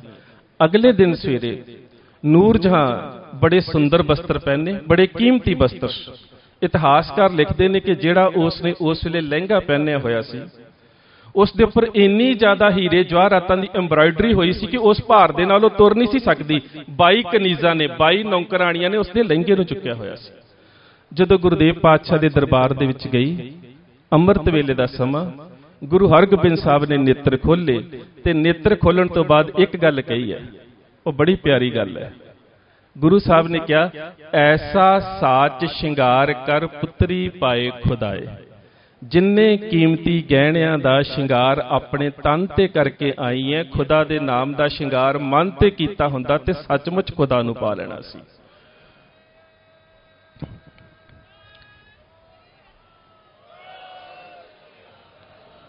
ਹੁਣ ਇਹ ਹੈ ਕਿ ਦਸਤਾਰ ਦੇ ਪਿੱਛੇ ਕਿਰਦਾਰ ਕਿੰਨਾ ਉੱਚਾ ਹੋਵੇ। ਜਹਾਂਗੀਰ ਦੇ ਕੋਲ ਦਸਤਾਰ ਤਾਂ ਹੋ ਸਕਦੀ ਹੈ, ਪਰ ਉਹਦੇ ਪਿੱਛੇ ਕਿਰਦਾਰ ਨਹੀਂ ਹੈ। ਗੁਰੂ ਦੀ ਦਸਤਾਰ ਦੇ ਪਿੱਛੇ ਇੱਕ ਉੱਚਾ ਕਿਰਦਾਰ ਖੜਾ ਹੈ, ਇੱਕ ਉੱਚਾ ਆਚਰਣ ਖੜਾ ਹੈ, ਇੱਕ ਕਰੈਕਟਰ ਖੜਾ ਹੈ ਕਿ ਉਹ ਆਪਣੀ ਹਮ ਉਮਰ ਨੂੰ ਕਿਵੇਂ ਸੰਬੋਧਿਤ ਹੋ ਰਹੇ ਨੇ। ਐਸਾ ਸਾਚ ਸ਼ਿੰਗਾਰ ਕਰ ਪੁੱਤਰੀ, ਪੁੱਤਰੀ ਪਾਏ ਖੁਦਾਏ। ਔਰ ਇਹ ਜਿਹੜਾ ਆਚਰਣ ਦਸਤਾਰ ਦੇ ਪਿੱਛੇ ਕਿਰਦਾਰ ਸੀ, ਇਹ ਕੇਸਾਧਾਰੀ ਸਿੱਖਾਂ ਨੂੰ ਗੁਰਦੇਵ ਪਾਤਸ਼ਾਹ ਨੇ ਬਖਸ਼ਿਸ਼ ਕੀਤਾ। ਫਿਰ ਸਾਡੇ ਰਹਿਤਨਾਮੇ 'ਚ ਜ਼ਿਕਰ ਆਉਂਦਾ ਹੈ, ਸੀਲ ਜੱਤ ਕੀ ਨਿਸ਼ਾਨੀ ਕਸ਼ ਪਹਿਨਣੀ, ਕਸ਼ਹਿਰਾ, ਸਾਡੇ 5 ਕਕਾਰਾਂ ਦੇ ਰੂਪ ਦੇ ਵਿੱਚ। ਵੈਸੇ ਤਾਂ ਹੁਣ ਨਵੇਂ ਬੱਚਿਆਂ ਨੂੰ ਨਹੀਂ ਪਤਾ, ਜਿਹੜੇ ਸਾਡੇ ਪੁਰਾਣੇ ਬਜ਼ੁਰਗ ਨੇ, ਖਾਸ ਕਰਕੇ ਪਾਕਿਸਤਾਨ ਤੋਂ ਆਏ, ਉਹ ਜਾਣਦੇ ਹੋਣਗੇ ਕਿ ਜਿਹੜੀ ਘੋੜ ਸਵਾਰੀ ਹੈ ਉਹ ਘੋੜਸਵਾਰੀ ਦੇ ਵਾਸਤੇ ਕਸ਼ਹਿਰਾ ਜਿਹੜਾ ਸਭ ਤੋਂ ਵਧੀਆ ਪੋਸ਼ਾਕ ਗਿਣੀ ਜਾਂਦੀ ਹੈ, ਮੈਦਾਨੇ ਜੰਗ ਦੇ ਵਿੱਚ ਜੂਝਣ ਦੇ ਵਾਸਤੇ ਤੇ ਘੋੜਸਵਾਰੀ ਦੇ ਵਾਸਤੇ। ਇਸ ਕਰਕੇ ਕਸ਼ਹਿਰਾ ਇੱਕ ਤਾਂ ਜੰਗੀ ਨੁਕਤਾ ਨਿਗਾਹ ਦੇ ਉੱਪਰੋਂ ਸਾਡਾ ਪਹਿਰਾਵਾ ਲੋੜ ਸੀ ਕਿ ਅਸੀਂ ਮੈਦਾਨੇ ਜੰਗ ਦੇ ਵਿੱਚ ਜੂਝਣ ਵਾਲੀ ਕੌਮ ਸੀ। ਦੂਸਰੀ ਜਿਹੜੀ ਸਭ ਤੋਂ ਅਹਿਮ ਗੱਲ ਹੈ ਕਿ ਸੀਲ ਜੱਤ ਆਪਣੇ ਆਚਰਣ ਨੂੰ ਕਾਇਮ ਰੱਖਣਾ, ਔਰ ਸੱਚ ਜਾਣਿਓ ਉਸ ਆਚਰਣ ਨੂੰ ਇੰਨਾ ਜ਼ਿਆਦਾ ਕਾਇਮ ਰੱਖਿਆ, ਅੱਜ ਤੁਸੀਂ ਵੇਖਿਆ ਹੋਵੇਗਾ ਕਿ ਬਹੁਤ ਲੰਬਾ ਸਮਾਂ ਇੱਕ ਜੰਗ ਲੜੀ ਹੈ ਅਮਰੀਕਾ ਨੇ ਅਫਗਾਨਿਸਤਾਨ ਦੇ ਖਿਲਾਫ, ਪਰ ਉਹਦੇ ਬਾਵਜੂਦ ਅਮਰੀਕਾ ਨੂੰ ਛੱਡ ਕੇ ਜਾਣਾ ਪਿਆ। ਉਹ ਅਫਗਾਨਿਸਤਾਨ ਨੂੰ ਪੂਰੀ ਤਰ੍ਹਾਂ ਨਾਲ ਫਤਿਹ ਨਹੀਂ ਕਰ ਸਕੇ। ਤੇ ਆ ਪਿੱਛੇ ਜੇ ਇੱਕ ਚਰਚਾ ਚੱਲੀ ਸੀ ਕਿ ਕਿਤੇ ਉਸ ਜਰਨੈਲ ਦਾ ਜ਼ਿਕਰ ਵੀ ਕਰੀਏ ਜਿਸ ਜਰਨੈਲ ਨੇ ਅਫਗਾਨਿਸਤਾਨ ਨੂੰ ਫਤਿਹ ਕੀਤਾ ਹੋਵੇ ਪੂਰਨ ਰੂਪ ਦੇ ਵਿੱਚ। ਤੇ ਸੱਚ ਜਾਣਿਓ ਅਫਗਾਨਾਂ ਦੇ ਉਸ ਇਲਾਕੇ ਦੇ ਵਿੱਚ ਜਿੱਥੇ ਪਠਾਨਾਂ ਦੀਆਂ 24 ਮੁਖੀਆਂ ਰਾਜ ਕਰਦੀਆਂ ਸੀ, ਅਲਕੋ ਜਈ, ਸੱਦੋ ਜਈ, ਯੂਸਫ ਜਈ, ਮੁਹੰਮਦ ਜਈ, ਜਿੱਥੇ 24 ਬਹਾਦਰ ਮੁਖੀਆਂ ਪਠਾਨਾਂ ਦੀਆਂ ਰਾਜ ਕਰਦੀਆਂ ਸੀ, ਉਸ ਇਲਾਕੇ ਦੇ ਵਿੱਚ ਜੇ ਖਾਲਸਾਈ ਨਿਸ਼ਾਨ ਸਾਹਿਬ ਚਲਾਇਆ ਤੇ ਦੁਨੀਆ ਦੇ ਵਿੱਚ ਇੱਕ ਹੀ ਮਰਦ ਹੋਇਆ, ਹਰੀ ਸਿੰਘ ਨਲੂਆ। ਹਰੀ ਸਿੰਘ ਨਲੂਏ ਨੇ ਜਦੋਂ ਜਮਰੌਦ ਦੇ ਇਲਾਕੇ ਦੇ ਉੱਪਰ ਕਬਜ਼ਾ ਕੀਤਾ, ਉੱਥੋਂ ਦੇ ਪਠਾਨ ਭੱਜ ਗਏ। ਉੱਥੋਂ ਦੇ ਇੱਕ ਪਠਾਨ ਨਸੀਰ ਖਾਨ ਆਪਣੇ ਪੁੱਤਰ ਗੁਲਫਾਮ ਨੂੰ ਕਹਿੰਦਾ, ਗੁਲਫਾਮ ਛੇਤੀ ਸ਼ਹਿਰ ਛੱਡ ਕੇ ਜਾਈਏ, ਹਰੀਆ ਰਾਂਗਲੇ ਪਤਾ ਲੱਗ ਗਿਆ ਹਰੀ ਸਿੰਘ ਆ ਰਿਹਾ, ਉਹਦੇ ਨਾਲ ਅਸੀਂ ਲੜ ਨਹੀਂ ਸਕਦੇ। ਤੇ ਗੁਲਫਾਮ ਸ਼ਹਿਰ ਨੂੰ ਛੱਡਣ ਲੱਗਾ, ਆਪਣੀ ਮੰਗੇਤਰ ਬਾਨੋ ਦੇ ਕੋਲ ਜਾਂਦਾ ਹੈ, ਕਹਿੰਦਾ ਬਾਨੋ ਚੱਲ ਛੇਤੀ ਸ਼ਹਿਰ ਨੂੰ ਛੱਡ ਕੇ ਕਿਤੇ ਨਿਕਲ ਚੱਲੀਏ ਪਹਾੜੀ ਕੰਧਰਾਂ ਦੇ ਵਿੱਚ। ਕਹਿੰਦੀ ਕਿਉਂ? ਕਹਿੰਦਾ ਹਰੀਆ ਰਾਂਗਲੇ, ਹਰੀ ਸਿੰਘ ਨਲੂਆ ਆ ਰਿਹਾ। ਕਹਿੰਦੀ ਬੜੀ ਅਜੀਬ ਗੱਲ ਹੈ, ਤੂੰ ਤਾਂ ਕਹਿੰਦਾ ਸੀਗਾ ਕਿ ਮੇਰੇ ਬਰਸ਼ੇ ਦੇ ਅੱਗੇ ਕੋਹ ਕਾਫ ਵਰਗੇ ਪਹਾੜ ਨਹੀਂ ਖਲੋ ਸਕਦੇ। ਤੂੰ ਤਾਂ ਕਹਿੰਦਾ ਸੀ ਕਿ ਮੇਰੇ ਕਮਾਨ ਚੋਂ ਨਿਕਲੇ ਤੀਰ ਜਿਹੜੇ ਨੇ ਉਹ ਸੂਰਜ ਦਾ ਸੀਧਾ ਵੀ ਵਿੰਨ ਦਿੰਦੇ ਨੇ। ਤੂੰ ਤਾਂ ਕਹਿੰਦਾ ਸੀ ਮੇਰੀ ਤਲਵਾਰ ਦੀ ਧਾਰ ਦੇ ਅੱਗੇ ਦੁਨੀਆ ਦਾ ਕੋਈ ਫੌਲਾਦ ਨਹੀਂ ਟਿਕ ਸਕਦਾ। ਇੱਕ ਸਿੱਖ ਦਾ ਨਾਮ ਹੀ ਸੁਣਿਆ ਤੇ ਕਹਿ ਰਿਹਾ ਸ਼ਹਿਰ ਛੱਡ ਕੇ ਚਲਾ ਚਲੀਏ। ਮੈਂ ਤਾਂ ਤੈਨੂੰ ਬਹਾਦਰ ਸਮਝ ਕੇ ਤੇਰੇ ਵੱਲ ਨਿਕਾਹ ਕਰਨ ਦੇ ਵਾਸਤੇ ਤਿਆਰ ਹੋਈ ਸੀ, ਇੰਨਾ ਡਰਪੋਕ, ਇੱਕ ਸਿੱਖ ਦਾ ਨਾਮ ਸੁਣਿਆ ਤੇ ਸ਼ਹਿਰ ਛੱਡ ਕੇ ਭੱਜ ਚੱਲਿਆ। ਕਹਿੰਦਾ ਗੱਲਾਂ ਕਰਨ ਦਾ ਵਕਤ ਨਹੀਂ ਹੈ, ਚੱਲ ਛੇਤੀ ਚੱਲ ਕਿਤੇ ਜਾ ਕੇ ਲੁਕ ਚੱਲੀਏ। ਗੁਲਫਾਮ ਬਾਨੋ ਨੂੰ ਲੈ ਕੇ ਇੱਕ ਕੰਧਰ ਚ ਲੁਕਿਆ ਬੈਠਾ ਹੈ ਤੇ ਬਾਨੋ ਇੱਕ ਸਵਾਲ ਕਰਦੀ ਹੈ, ਕਹਿੰਦੀ ਗੁਲਫਾਮ ਮੈਂ ਇੱਕ ਵਾਰੀ ਉਸ ਜਰਨੈਲ ਨੂੰ ਜ਼ਰੂਰ ਵੇਖਣਾ ਚਾਹੁੰਦੀ ਹੈ ਜਿਸ ਜਰਨੈਲ ਦੇ ਨਾਮ ਤੋਂ ਤੁਹਾਡੇ ਵਰਗੇ ਬਹਾਦਰ ਅੱਜ ਲੁਕੇ ਬੈਠੇ ਨੇ। ਕਹਿੰਦਾ ਨਾ ਜਾ, ਦੁਸ਼ਮਣ ਦੀ ਕੌਮ ਦਾ ਜਰਨੈਲ ਹੈ, ਪਤਾ ਨਹੀਂ ਤੇਰਾ ਕੀ ਹਸ਼ਰ ਕਰੇਗਾ। ਕਿਉਂਕਿ ਬੰਦਾ ਜੋ ਕੁਝ ਆਪ ਕਰ ਰਿਹਾ ਹੁੰਦਾ ਨਾ, ਉਹੀ ਉਹ ਸੋਚ ਰਿਹਾ ਹੁੰਦਾ ਕਿ ਸ਼ਾਇਦ ਦੂਜੇ ਲੋਕ ਵੀ ਉਹੀ ਕਰਦੇ ਹੋਣਗੇ। ਜਿਸ ਤਰ੍ਹਾਂ ਉਹ ਦੁਸ਼ਮਣ ਦੀਆਂ ਔਰਤਾਂ ਦੇ ਨਾਲ ਜੋ ਕੁਝ ਕਰਦੇ ਸੀ। ਕਲਗੀਧਰ ਪਾਤਸ਼ਾਹ ਗੁਰੂ ਗੋਬਿੰਦ ਸਿੰਘ ਮਹਾਰਾਜ ਦੇ ਦਰਬਾਰ ਦੇ ਵਿੱਚ ਇੱਕ ਵਾਰੀ ਰਹੀਮਪੁਰ ਦੀ ਬੇਗਮ ਨੂੰ ਸਿੱਖ ਜਿਹੜੇ ਸੀ ਮੈਦਾਨੇ ਜੰਗ ਚੋਂ ਲੈ ਆਏ ਸੀ, ਕਿਉਂਕਿ ਉਹ ਆਪਣੀ ਬੇਗਮ ਨੂੰ ਛੱਡ ਕੇ ਭੱਜ ਗਿਆ। ਤੇ ਰਹੀਮਪੁਰ ਦੇ ਨਵਾਬ ਦੀ ਜਿਹੜੀ ਬੇਗਮ ਹੈ, ਇਹ ਨਾਹਰ ਖਾਨ ਦੀ ਬੇਟੀ ਸੀ। ਉਹੀ ਨਾਹਰ ਖਾਨ ਜਿਹੜਾ ਚਮਕੌਰ ਦੀ ਜੰਗ ਦੇ ਵਿੱਚ ਗੁਰੂ ਸਾਹਿਬ ਦੇ ਹੱਥੋਂ ਮਾਰਿਆ ਗਿਆ ਸੀ, ਜਿਸ ਦਾ ਜ਼ਿਕਰ ਗੁਰੂ ਗੋਬਿੰਦ ਸਿੰਘ ਮਹਾਰਾਜ ਜ਼ਫਰਨਾਮੇ 'ਚ ਕਰਦੇ ਨੇ, ਚੂ ਦੀਦਮ ਬਾ ਨਾਹਰ ਬਾ ਆਮਦ ਬਾ ਜੰਗ ਚਸ਼ੀਦੇ ਜੱਕੇ ਤੀਰ ਮਨ ਬੇਦਰੰਗ, ਕਿ ਮੇਰੇ ਇੱਕ ਤੀਰ ਦੇ ਨਾਲ ਨਾਹਰ ਖਾਨ ਮਾਰਿਆ ਗਿਆ। ਹੁਣ ਦੁਸ਼ਮਣ ਦੀ ਪਤਨੀ ਤੇ ਦੁਸ਼ਮਣ ਦੀ ਬੇਟੀ ਆ ਗਈ ਸਿੱਖਾਂ ਦੇ ਹੱਥ।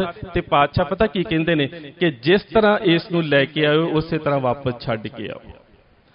ਤੇ ਇੱਕ ਸਿੱਖ ਹੁੰਦੇ ਨੇ ਕਈ ਵਾਰੀ ਥੋੜੇ ਕੱਚੇ ਪਿੱਲੇ ਵੀ ਸੁਭਾਅ ਦੇ, ਉਹ ਕਹਿੰਦਾ ਸਗਲ ਤੁਰਕ ਭੋਗੇ ਹਿੰਦਵਾਣੀ, ਪਾਤਸ਼ਾਹ ਜੇਕਰ ਸਿੱਖਾਂ ਦੀ ਬੱਚੀ ਮੁਸਲਮਾਨਾਂ ਦੇ ਹੱਥ ਆਈ ਹੁੰਦੀ ਤੇ ਉਹਨਾਂ ਨੇ ਵਾਪਸ ਕਰਨੀ ਸੀ। ਫਿਰ ਤਬ ਸਤਿਗੁਰ ਬੋਲੇ ਇੱਕ ਬੇਰੇ ਹਮ ਲੈ ਜਾਨੋ ਪੰਥ ਉਚੇਰੇ, ਅਸੀਂ ਉਹ ਨਹੀਂ ਕਰਾਂਗੇ ਜੋ ਉਹ ਕਰਦੇ ਨੇ।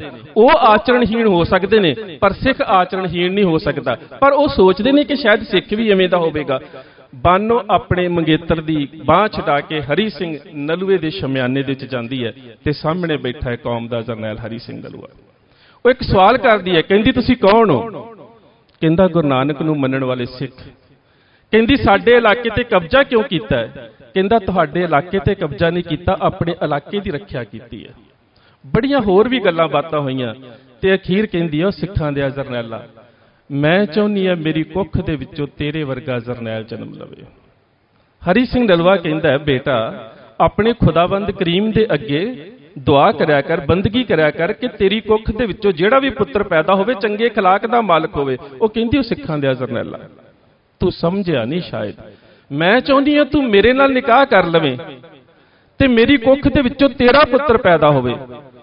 ਸਰਦਾਰ ਦੀਆਂ ਅੱਖਾਂ ਦੇ ਵਿੱਚ ਗੁੱਸਾ ਆ ਗਿਆ, ਡੋਲੇ ਫੜ ਕੇ ਨੇੜੇ ਪਈ ਸ਼ਮਸ਼ੀਰ ਦੇ ਉੱਪਰ ਹੱਥ ਤੇ ਚਲਾ ਗਿਆ, ਪਰ ਔਰਤ ਦੇ ਉੱਪਰ ਸ਼ਮਸ਼ੀਰ ਦਸਤ ਨਹੀਂ ਸੀ ਹੋਣਾ। ਇਸ ਕਰਕੇ ਕਹਿੰਦਾ, ਬਾਨੋ ਮੇਰੇ ਸ਼ਮਿਆਨੇ ਚੋਂ ਬਾਹਰ ਚਲੀ ਜਾ। ਜਦੋਂ ਬਾਨੋ ਬਾਹਰ ਜਾਣ ਲੱਗੀ ਅੱਖਾਂ ਦੇ ਵਿੱਚ ਹੰਝੂ ਨੇ ਤੇ ਵਾਪਸ ਮੁੜ ਕੇ ਵੇਖਦੀ ਹੈ, ਕਹਿੰਦੀ ਉਹ ਸਿੱਖਾਂ ਦੇ ਜਰਨੈਲ ਆ। ਮੈਂ ਸੁਣਿਆ ਸੀ ਗੁਰੂ ਨਾਨਕ ਦੇ ਦਰ ਤੋਂ ਕਦੀ ਕੋਈ ਖਾਲੀ ਨਹੀਂ ਗਿਆ। ਅੱਜ ਇੱਕ ਪਠਾਨ ਦੀ ਬੱਚੀ ਗੁਰੂ ਨਾਨਕ ਦੇ ਸਿੱਖ ਦੇ ਦਰ ਤੋਂ ਖਾਲੀ ਝੋਲੀ ਲੈ ਕੇ ਜਾ ਰਹੀ ਹੈ। ਕਹਿੰਦਾ ਬਾਨੋ ਰੁਕ ਜਾ। ਬਾਨੋ ਰੁਕ ਗਈ। ਹਰੀ ਸਿੰਘ ਨਲੂਆ ਆਪਣੇ ਪਲੰਘ ਤੋਂ ਉੱਠਿਆ, ਨੇੜੇ ਪਈ ਇੱਕ ਚਾਦਰ ਨੂੰ ਚੁੱਕਿਆ ਤੇ ਬਾਨੋ ਦੇ ਸਿਰ ਦੇ ਉੱਪਰ ਰੱਖ ਕੇ ਕਹਿੰਦਾ, ਬਾਨੋ ਤੂੰ ਕਹਿੰਦੀ ਸੀ ਨਾ ਤੇਰੀ ਕੁੱਖ ਦੇ ਵਿੱਚੋਂ ਹਰੀ ਸਿੰਘ ਨਲੂਏ ਵਰਗਾ ਜਰਨੈਲ ਪੈਦਾ ਹੋਵੇ, ਅੱਜ ਤੋਂ ਹਰੀ ਸਿੰਘ ਨਲੂਆ ਤੇਰਾ ਪੁੱਤਰ ਹੈ, ਤੂੰ ਮੇਰੀ ਧਰਮ ਦੀ ਮਾਤਾ ਹੈ। ਸੋ ਐਸੀ ਬਖਸ਼ਿਸ਼ ਗੁਰਦੇਵ ਪਾਤਸ਼ਾਹ ਨੇ ਇਹਨਾਂ ਕਕਾਰਾਂ ਦੇ ਰੂਪ ਚ ਕਸ਼ਹਿਰੇ ਨੂੰ ਬਖਸ਼ ਕੇ ਇੱਕ ਉੱਚ ਇਖਲਾਕ ਦੀ ਜਿਹੜੀ ਬਖਸ਼ਿਸ਼ ਸੀ ਗੁਰੂ ਸਾਹਿਬ ਨੇ ਕਰ ਦਿੱਤੀ। ਫਿਰ ਸਾਡੇ ਹੱਥ ਦੇ ਵਿੱਚ ਪਾਇਆ ਹੋਇਆ ਕੜਾ, ਇਹਦਾ ਇੱਕ ਦੁਨਿਆਵੀ ਮਤਲਬ ਵੀ ਹੈ, ਇੱਕ ਇਹਦਾ ਰੂਹਾਨੀ ਮਤਲਬ ਵੀ ਹੈ। ਕੜ ਦਾ ਅਰਥ ਹੁੰਦਾ ਹੈ ਇੱਕ ਖਾਸ ਹਿੱਸਾ। ਜਦੋਂ ਪੁਰਾਣੇ ਸਮੇਂ 'ਚ ਖੂਹ ਪੁੱਟੇ ਜਾਂਦੇ ਸੀ, ਮੈਂ ਰਾਤੀ ਵੀ ਇੱਕ ਗੱਲ ਕੀਤੀ ਸੀ, ਜਦੋਂ ਖੂਹ ਪੁੱਟੇ ਜਾਂਦੇ ਸੀ ਤੇ ਜਿਹੜੀ ਚਟਾਨ ਦੀ ਆਖਰੀ ਤਹਿ ਰਹਿ ਜਾਂਦੀ ਹੈ ਨਾ, ਜਿਹਦੇ ਥੱਲੇ ਪਾਣੀ ਹੁੰਦਾ ਉੱਪਰ ਮਿੱਟੀ ਹੁੰਦੀ ਹੈ, ਉਹਨੂੰ ਕਹਿੰਦੇ ਕੜ ਤੋੜਨਾ। ਸੋ ਕੜਾ ਜਿਹੜਾ ਸਾਡਾ ਹੈ, ਉਹ ਕੜਾ ਸਾਡਾ ਉਸ ਚੀਜ਼ ਦਾ ਪ੍ਰਤੀਕ ਹੈ ਕਿ ਦੁਨਿਆਵੀ ਵਿਕਾਰਾਂ ਦੇ ਵਿੱਚ ਤੇ ਸਿੱਖ ਦੇ ਅਖਲਾਕ ਦੇ ਵਿੱਚ ਇੱਕ ਕੜ ਹੈ। ਅਸੀਂ ਕੋਈ ਵੀ ਕਰਮ ਕਰੀਏ ਤੇ ਸਾਨੂੰ ਪਤਾ ਲੱਗੇ ਕਿ ਸਾਡੇ ਹੱਥ ਦੇ ਵਿੱਚ ਕੜਾ ਹੈ। ਸ਼ਾਇਦ ਤੁਹਾਨੂੰ ਯਾਦ ਹੋਵੇਗਾ, ਸ਼ਨੀਵਾਰ ਦਾ ਦਿਨ ਸੀ ਤੇ ਕਲਗੀਧਰ ਪਾਤਸ਼ਾਹ ਗੁਰੂ ਗੋਬਿੰਦ ਸਿੰਘ ਮਹਾਰਾਜ ਦੇ ਦਰਬਾਰ ਦੇ ਵਿੱਚ ਸ਼ਨੀ ਦਾ ਵੇਦਵਾ ਆ ਗਿਆ, ਜਿਹੜੇ ਤੁਸੀਂ ਵੀ ਵੇਖਿਆ ਸੜਕਾਂ ਦੇ ਉੱਪਰ ਖਲੋ ਕੇ ਲੋਹੇ ਦੀ ਕੌਲੀ ਦੇ ਵਿੱਚ ਤੇਲ ਮੰਗਦੇ ਨੇ ਸ਼ਨੀਵਾਰ ਵਾਲੇ ਦਿਨ। ਹੁਣ ਤਾਂ ਕਈ ਵਾਰੀ ਮੈਂ ਵੇਖਦਾ ਕਿ ਨਿੰਬੂ ਤੇ ਮਿਰਚਾਂ ਵੀ ਆਪਣੇ ਸਿੱਖਾਂ ਨੇ ਘਰਾਂ ਦੇ ਅੱਗੇ ਟੰਗਣੀਆਂ ਸ਼ੁਰੂ ਕਰ ਦਿੱਤੀਆਂ। ਤੇ ਬਾਕੀ ਤੇ ਗੱਲ ਹੀ ਛੱਡ ਦਿਓ, ਅਸੀਂ ਕਹਿੰਦੇ ਹਾਂ ਕਿ ਸ਼ਨੀ ਪ੍ਰਸੰਨ ਹੋ ਜਾਂਦਾ, ਨਜ਼ਰ ਨਹੀਂ ਲੱਗਦੀ ਮਿਰਚਾਂ ਦੇ ਨਾਲ ਤੇ ਨਿੰਬੂਆਂ ਦੇ ਨਾਲ, ਤੇ ਅਸੀਂ ਰੱਬ ਨੂੰ ਵੀ ਧੋਖਾ ਦੇਣਾ ਸ਼ੁਰੂ ਕਰ ਦਿੱਤਾ। ਅੱਜ ਕੱਲ ਮਿਰਚਾਂ ਤੇ ਨਿੰਬੂ ਵੀ ਪਲਾਸਟਿਕ ਦੇ ਬਣੇ ਮਿਲਦੇ ਨੇ, ਲੋਕਾਂ ਨੇ ਉਹੀ ਘਰ ਅੱਗੇ ਟੰਗੇ ਹੋਏ ਨੇ। ਔਰ ਇਹ ਹੋ ਰਿਹਾ, ਇਹਦਾ ਵੀ ਵਪਾਰੀਕਰਨ ਹੋ ਰਿਹਾ ਇੱਕ ਤਰ੍ਹਾਂ ਦੇ ਨਾਲ। ਧਰਮ ਦੇ ਨਾਮ ਦੇ ਉੱਪਰ ਵੀ ਇਵੇਂ ਦਾ ਵਪਾਰ ਚੱਲ ਰਿਹਾ। ਖੈਰ, ਉਹ ਜਿਹੜਾ ਸ਼ਨੀ ਦਾ ਵੇਦਵਾ ਸੀ ਗੁਰੂ ਸਾਹਿਬ ਦੇ ਦਰਬਾਰ ਦੇ ਵਿੱਚ ਆਇਆ ਤੇ ਸਿੱਖਾਂ ਨੂੰ ਪਰਖਣ ਦੇ ਵਾਸਤੇ ਗੁਰੂ ਪਾਤਸ਼ਾਹ ਨੇ ਕੁਝ ਲੋਹਾ ਉਸ ਨੂੰ ਦਾਨ ਦੇ ਦਿੱਤਾ। ਜਦੋਂ ਦਰਬਾਰ ਦੇ ਵਿੱਚੋਂ ਬਾਹਰ ਗਿਆ ਤੇ ਸਿੱਖਾਂ ਨੇ ਉਹਦੇ ਕੋਲੋਂ ਲੋਹਾ ਵਾਪਸ ਲੈ ਲਿਆ ਤੇ ਜਾ ਕੇ ਭੱਠੀ ਦੇ ਵਿੱਚ ਘਾਲ ਕੇ ਉਹਦੇ ਕੜੇ ਬਣਾ ਕੇ ਹੱਥਾਂ ਦੇ ਵਿੱਚ ਪਾ ਲਏ ਤੇ ਗੁਰੂ ਸਾਹਿਬ ਦੇ ਦਰਬਾਰ 'ਚ ਆ ਪੇਸ਼ ਹੋਏ। ਪਾਤਸ਼ਾਹ ਕਹਿੰਦੇ ਕੀ ਕੀਤਾ? ਕਹਿੰਦੇ ਪਾਤਸ਼ਾਹ, ਜਿਹੜਾ ਸ਼ਨੀ ਨੂੰ ਮੰਨਣ ਵਾਲਾ ਵੇਦਵਾ ਲੋਹਾ ਲੈ ਕੇ ਗਿਆ ਸੀ, ਅਸੀਂ ਉਸ ਦਾ ਲੋਹਾ ਲੈ ਕੇ ਕੜੇ ਬਣਾ ਕੇ ਹੱਥਾਂ 'ਚ ਪਾ ਲਏ ਨੇ। ਤੇ ਪਾਤਸ਼ਾਹ ਖੁਸ਼ੀ ਦੇ ਨਾਲ ਕਹਿੰਦੇ ਨੇ, ਇਹੀ ਮੈਂ ਵੇਖਣਾ ਚਾਹੁੰਦਾ ਸੀ ਕਿ ਇਹਨਾਂ ਕਰਮਾਂ ਕਾਂਡਾਂ ਨੂੰ ਰੋਕਣ ਦੇ ਵਾਸਤੇ ਤੁਹਾਡੇ ਹੱਥ ਦੇ ਵਿੱਚ ਕੜਾ ਹੋਣਾ ਚਾਹੀਦਾ ਕਿ ਸਿੱਖ ਕੋਈ ਵੀ ਕਰਮ ਕਰਨ ਲੱਗੇ, ਉਸ ਕਰਮ ਕਰਨ ਤੋਂ ਪਹਿਲਾਂ ਉਹਦੇ ਮਨ ਦੇ ਵਿੱਚ ਇਹ ਖਿਆਲ ਆਵੇ ਕਿ ਮੈਂ ਬੁਰਾ ਕਰਮ ਕਰਨ ਤੋਂ ਪਹਿਲਾਂ ਵੇਖਾਂ ਕਿ ਮੇਰੇ ਹੱਥ ਦੇ ਵਿੱਚ ਗੁਰੂ ਦੀ ਨਿਸ਼ਾਨੀ ਪਈ ਹੈ, ਮੇਰੇ ਹੱਥ ਤੋਂ ਕੋਈ ਬੁਰਾ ਕਰਮ ਨਹੀਂ ਹੋਣਾ ਚਾਹੀਦਾ। ਔਰ ਇਹ ਰੂਹਾਨੀ ਮੰਡਲ ਦਾ ਇੱਕ ਨਿਸ਼ਾਨੀ ਹੈ। ਪਰ ਮੈਦਾਨੇ ਜੰਗ ਦੇ ਵਿੱਚ ਜਦੋਂ ਸੱਜੇ ਹੱਥ ਦੇ ਨਾਲ ਤਲਵਾਰ ਚਲਾਈ ਜਾਂਦੀ ਸੀ ਨਾ, ਹੁਣ ਤਾਂ ਅਸੀਂ ਕੜੇ ਬੜੇ ਛੋਟੇ ਜਿਹੇ ਪਾਉਣੇ ਸ਼ੁਰੂ ਕਰ ਦਿੱਤੇ ਆ, ਕੜੇ ਬਹੁਤ ਵੱਡੇ ਸਰਬਲੋਹ ਦੇ ਹੁੰਦੇ ਸੀ। ਮੈਦਾਨੇ ਜੰਗ 'ਚ ਜੂਝਣ ਲੱਗਿਆ ਇਹੀ ਕੜਾ ਕੜ ਦਾ ਕੰਮ ਕਰਦਾ ਸੀ, ਸਾਡੇ ਗੁੱਟ ਨੂੰ ਦੁਸ਼ਮਣ ਦੇ ਵਾਰ ਤੋਂ ਵੀ ਬਚਾਉਂਦਾ ਸੀ। ਸੋ ਇਸ ਕੜੇ ਦੀ ਵੀ ਸਾਡੀ ਇੱਕ ਪ੍ਰੈਕਟੀਕਲ ਵੈਲਿਊ ਸੀ, ਇੱਕ ਅਹਿਮੀਅਤ ਸੀ। ਗੁਰੂ ਪਾਤਸ਼ਾਹ ਨੇ ਜਿਹੜੇ ਕਕਾਰ ਬਖਸ਼ਿਸ਼ ਕੀਤੇ ਤੇ ਸਿੱਖ ਜਦੋਂ ਇਸ ਆਪਣੇ ਹੱਥੀ ਪਏ ਕੜੇ ਨੂੰ ਵੇਖਦਾ ਹੈ ਤੇ ਉਹਦੇ ਉਸੇ ਵੇਲੇ ਮਨ ਦੇ ਵਿੱਚ ਗੁਰੂ ਦੇ ਉਸ ਰੂਹਾਨੀ ਮੰਡਲ ਦਾ ਚਿਤਵਨ ਆ ਜਾਂਦਾ ਹੈ ਕਿ ਨਹੀਂ, ਮੈਂ ਕੋਈ ਬੁਰਾ ਕਰਮ ਨਹੀਂ ਕਰਨਾ, ਮੈਂ ਕਿਸੇ ਦੀ ਧੀ ਭੈਣ ਨੂੰ ਹੱਥ ਨਹੀਂ ਪਾਉਣਾ। ਔਰ ਇਸੇ ਕਰਕੇ ਅਹਿਮਦ ਸ਼ਾਹ ਅਬਦਾਲੀ ਜਿਸ ਵੇਲੇ ਪੰਜਾਬ ਨੂੰ ਸਿੱਖਾਂ ਨੂੰ ਖਤਮ ਕਰਨ ਦੇ ਵਾਸਤੇ ਤੁਰਦਾ ਹੈ ਨਾ, ਤੇ ਰਿਸ਼ਤੇ ਦੇ ਵਿੱਚ ਆਪਣੇ ਲੱਗਦੇ ਜਵਾਈ ਨਾਸਰ ਖਾਨ ਨੂੰ ਕਹਿੰਦਾ, ਨਾਸਰ ਖਾਨ ਮੇਰੇ ਨਾਲ ਚੱਲ, ਜਹਾਦ ਦੇ ਨਾਮ ਦੇ ਉੱਪਰ ਇੱਕ ਐਸੀ ਕੌਮ ਨੂੰ ਖਤਮ ਕਰਨਾ ਹੈ ਜਿਹਦਾ ਦੁਨੀਆ ਦੇ ਉੱਪਰ ਨਾਮ ਤਾਂ ਹੋਵੇਗਾ ਪਰ ਨਿਸ਼ਾਨ ਨਹੀਂ ਹੋਵੇਗਾ। ਨਾਸਰ ਖਾਨ ਜਦੋਂ ਕਲਾਤ ਤੋਂ ਤੁਰ ਲੱਗਾ ਨਾ ਤੇ ਆਪਣੇ ਇੱਕ ਉਸਤਾਦ ਨੂੰ ਆਪਣੇ ਨਾਲ ਲੈਂਦਾ, ਉਸਤਾਦ ਦਾ ਨਾਮ ਹੈ ਕਾਜ਼ੀ ਨੂਰ ਮੁਹੰਮਦ। ਕਾਜ਼ੀ ਨੂਰ ਮੁਹੰਮਦ ਨਾਸਰ ਖਾਨ ਦੇ ਨਾਲ ਆ ਗਿਆ ਤੇ ਸਿੱਖਾਂ ਦੇ ਨਾਲ ਜਿੰਨੀਆਂ ਵੀ ਜੰਗਾਂ ਹੋਈਆਂ ਕਾਜ਼ੀ ਨੂਰ ਮੁਹੰਮਦ ਨੇ ਵੇਖੀਆਂ ਵੀ ਤੇ ਇੱਕ ਕਿਤਾਬ ਵੀ ਲਿਖੀ ਫਾਰਸੀ ਦੇ ਵਿੱਚ, ਜਿਸ ਕਿਤਾਬ ਦਾ ਨਾਮ ਹੈ ਜੰਗਨਾਮਾ ਕਾਜ਼ੀ ਨੂਰ ਮੁਹੰਮਦ। ਫਾਰਸੀ ਦੇ ਵਿੱਚ ਸੀ, ਮੈਂ ਪਿਛਲੇ ਸਾਲ ਉਸ ਦਾ ਪੰਜਾਬੀ ਅਨੁਵਾਦ ਕੀਤਾ, ਸ਼ਾਇਦ ਅਗਲੇ ਸਾਲ ਮਾਰਕੀਟ ਦੇ ਵਿੱਚ ਆ ਜਾਵੇਗੀ। ਉਹ ਸਾਰੀ ਆਪਣੀ ਕਿਤਾਬ ਵਿੱਚ ਸਿੱਖਾਂ ਦੇ ਵਾਸਤੇ ਇੱਕ ਸ਼ਬਦ ਵਰਤਦਾ ਹੈ, ਸਗ, ਕੁੱਤੇ। ਸਾਰੀ ਆਪਣੀ ਕਿਤਾਬ ਦੇ ਵਿੱਚ ਕੁੱਤੇ ਸ਼ਬਦ ਵਰਤਦਾ ਹੈ। ਅਖੀਰ ਤੇ ਜਾ ਕੇ ਇੱਕ ਚੈਪਟਰ ਲਿਖਦਾ ਹੈ, ਵਸਫ ਇਹ ਸਗਾਂ। ਵਸਫ ਕਿਹਾ ਜਾਂਦਾ ਤਾਰੀਫ, ਤਾਰੀਫਾਂ ਦੀ ਬਹੁ ਗਿਣਤੀ। ਵਸਫ ਇਹ ਸਗਾਂ, ਕੁੱਤਿਆਂ ਦੀ ਤਾਰੀਫ। ਤੇ ਉਸ ਤਾਰੀਫ ਦੇ ਵਿੱਚ ਪਤਾ ਕੀ ਕਹਿੰਦਾ ਹੈ? ਕਹਿੰਦਾ ਸਗਾ ਰਾ ਮਗੋ ਸਕੇ ਹਸਤੰਦ ਸ਼ੇਰ। ਉਹ ਇੱਕ ਮਦਰਸੇ ਦੇ ਵਿੱਚ ਬੱਚਿਆਂ ਨੂੰ ਪੜ੍ਹਾ ਰਿਹਾ ਤੇ ਸਿੱਖਾਂ ਦੇ ਬਾਰੇ ਦੱਸਣ ਰਿਹਾ ਹੈ। ਉਹ ਪਤਾ ਕੀ ਦੱਸਦਾ ਜਦੋਂ ਸ਼ੁਰੂਆਤ ਕਰਦਾ ਹੈ? ਕਹਿੰਦਾ ਕਲਾਤ ਸ਼ਹਿਰ ਦੇ ਬੱਚਿਓ, ਜਿਹੜੀ ਗੱਲ ਮੈਂ ਤੁਹਾਡੇ ਨਾਲ ਅੱਜ ਸਾਂਝੀ ਕਰਨ ਲੱਗਾ ਹੈ, ਪਹਿਲੀ ਗੱਲ ਤੇ ਤੁਹਾਨੂੰ ਮੇਰੇ ਤੇ ਵਿਸ਼ਵਾਸ ਹੋਣਾ ਚਾਹੀਦਾ, ਕਿਉਂਕਿ ਮੈਂ ਸਿੱਖਾਂ ਨੂੰ ਲੜਦੇ ਵੇਖਿਆ। ਤੁਸੀਂ ਮੇਰੀ ਗੱਲ ਤੇ ਵਿਸ਼ਵਾਸ ਕਰਿਓ। ਪਰ ਜੇ ਮੇਰੀ ਗੱਲ ਤੇ ਵਿਸ਼ਵਾਸ ਨਹੀਂ ਕਰਨਾ ਨਾ, ਤੇ ਕਲਾਤ ਸ਼ਹਿਰ ਦੇ ਵਿੱਚ ਅਜੇ 300 ਪਠਾਨ ਜਿਉਂਦਾ ਜਿਹੜਾ ਸਿੱਖਾਂ ਦੇ ਕੋਲੋਂ ਕੁੱਟ ਖਾ ਕੇ ਆਇਆ। ਨਹੀਂ ਤੇ ਉਹਨਾਂ ਕੋਲ ਜਾ ਕੇ ਤਸਦੀਕ ਕਰ ਲਿਓ ਕਿ ਸਿੱਖ ਕਿਵੇਂ ਦੇ ਨੇ, ਮੈਦਾਨੇ ਜੰਗ 'ਚ ਕਿਵੇਂ ਜੂਝਦੇ ਨੇ। ਫਿਰ ਉਹ ਕਹਿੰਦਾ ਮੈਂ ਸਿੱਖਾਂ ਦੇ ਨਾਲ ਮਜ਼ਹਬੀ ਤੌਰ ਤੇ ਨਫ਼ਰਤ ਕਰਦਾ, ਪਰ ਕਹਿੰਦਾ ਕਿ ਇੱਕ ਮੇਰੀ ਆਤਮਾ ਦੀ ਆਵਾਜ਼ ਹੈ ਜਿਹਨੂੰ ਮੈਂ ਆਪਣੇ ਅੰਦਰ ਰੋਕ ਨਹੀਂ ਪਾ ਰਿਹਾ। ਉਹ ਆਪਣੀ ਆਤਮਾ ਦੀ ਆਵਾਜ਼ ਉਸ ਆਖਰੀ ਚੈਪਟਰ 'ਚ ਲਿਖਦਾ ਹੈ, ਕਹਿੰਦਾ ਸਗਾ ਰਾ ਮਗੋ ਸਕੇ ਹਸਤੰਦ ਸ਼ੇਰ।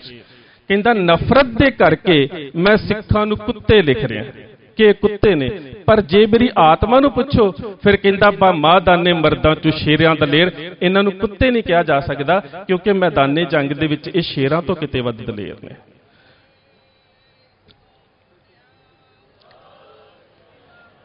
ਫਿਰ ਕਹਿੰਦਾ ਇਹਨਾਂ ਦੀ ਦਲੇਰੀ ਦਾ ਰਾਜ ਕੀ ਹੈ? ਇਹਨਾਂ ਦੀ ਦਲੇਰੀ ਦਾ ਰਾਜ ਹੈ ਇਹਨਾਂ ਦਾ ਆਚਰਣ, ਜਿਹੜਾ ਇਹਨੂੰ ਹਰ ਵੇਲੇ ਯਾਦ ਕਰਾਉਂਦਾ ਹੈ ਗੁਰੂ ਦਾ ਬਖਸ਼ਿਆ ਕਕਾਰ। ਉਹ ਕੀ ਯਾਦ ਕਰਾਉਂਦਾ ਹੈ? ਉਹ ਫਾਰਸੀ ਦੇ ਅਗਲੇ ਸ਼ੇਰ 'ਚ ਲਿਖਦਾ ਹੈ ਕਿ ਜਨ ਗਰ ਜਵਾਂ, ਜਨ ਕਿਹਾ ਜਾਂਦਾ ਫਾਰਸੀ 'ਚ ਔਰਤ ਨੂੰ, ਕਿ ਜਨ ਗਰ ਜਵਾਂ ਔਰਤ ਬੇਸ਼ੱਕ ਜਵਾਨ ਹੋਵੇ, ਵਾਹ ਅਸਤ ਪੀਰ ਭਾਵੇਂ ਇਹਨਾਂ ਦੀ ਹਮ ਉਮਰ ਹੋਵੇ ਜਾਂ ਬਜ਼ੁਰਗ ਹੋਵੇ, ਬਗੋ ਸੰਗ ਬੁੜੀਆ ਬਰੋ ਗੋਸ਼ਾਗੀਰ। ਮੈਦਾਨੇ ਜੰਗ ਦੇ ਵਿੱਚ ਔਰਤ ਇਹਨਾਂ ਦੇ ਹੱਥ ਆ ਜਾਵੇ ਨਾ, ਨਾ ਇਹ ਉਹਦੇ ਗਹਿਣੇ ਲੁੱਟਦੇ ਨੇ, ਨਾ ਉਸ ਦੀ ਇੱਜ਼ਤ ਲੁੱਟਦੇ ਨੇ, ਸਗੋਂ ਹੱਥ ਜੋੜ ਕੇ ਬੀਬੀ ਜੀ ਕਹਿ ਕੇ ਉਸ ਦੀ ਹਿਫਾਜ਼ਤ ਕਰਦੇ ਨੇ। ਇਹ ਗੱਲ ਸਾਡਾ ਦੁਸ਼ਮਣ ਲਿਖ ਰਿਹਾ। ਕਹਿੰਦਾ ਇਹਨਾਂ ਦੇ ਗੁਰੂ ਨੇ ਇਹਨਾਂ ਦੇ ਅੰਦਰ ਉਹ ਬਖਸ਼ਿਸ਼ ਕਰ ਦਿੱਤੀ ਕਿ ਜਿਸ ਦੇ ਸਦਕਾ ਇਹ ਆਚਰਣਹੀਣ ਨਹੀਂ ਹੋ ਸਕਦੇ। ਇਹ ਮੈਦਾਨੇ ਜੰਗ 'ਚ ਜੂਝਦਿਆਂ ਦੁਸ਼ਮਣ ਦੀ ਔਰਤ ਦੀ ਵੀ ਇੱਜ਼ਤ ਕਰਦੇ ਨੇ। ਕਾਹਦੇ ਕਰਕੇ? ਕਿਉਂ ਇੱਜ਼ਤ ਕਰਦੇ ਨੇ?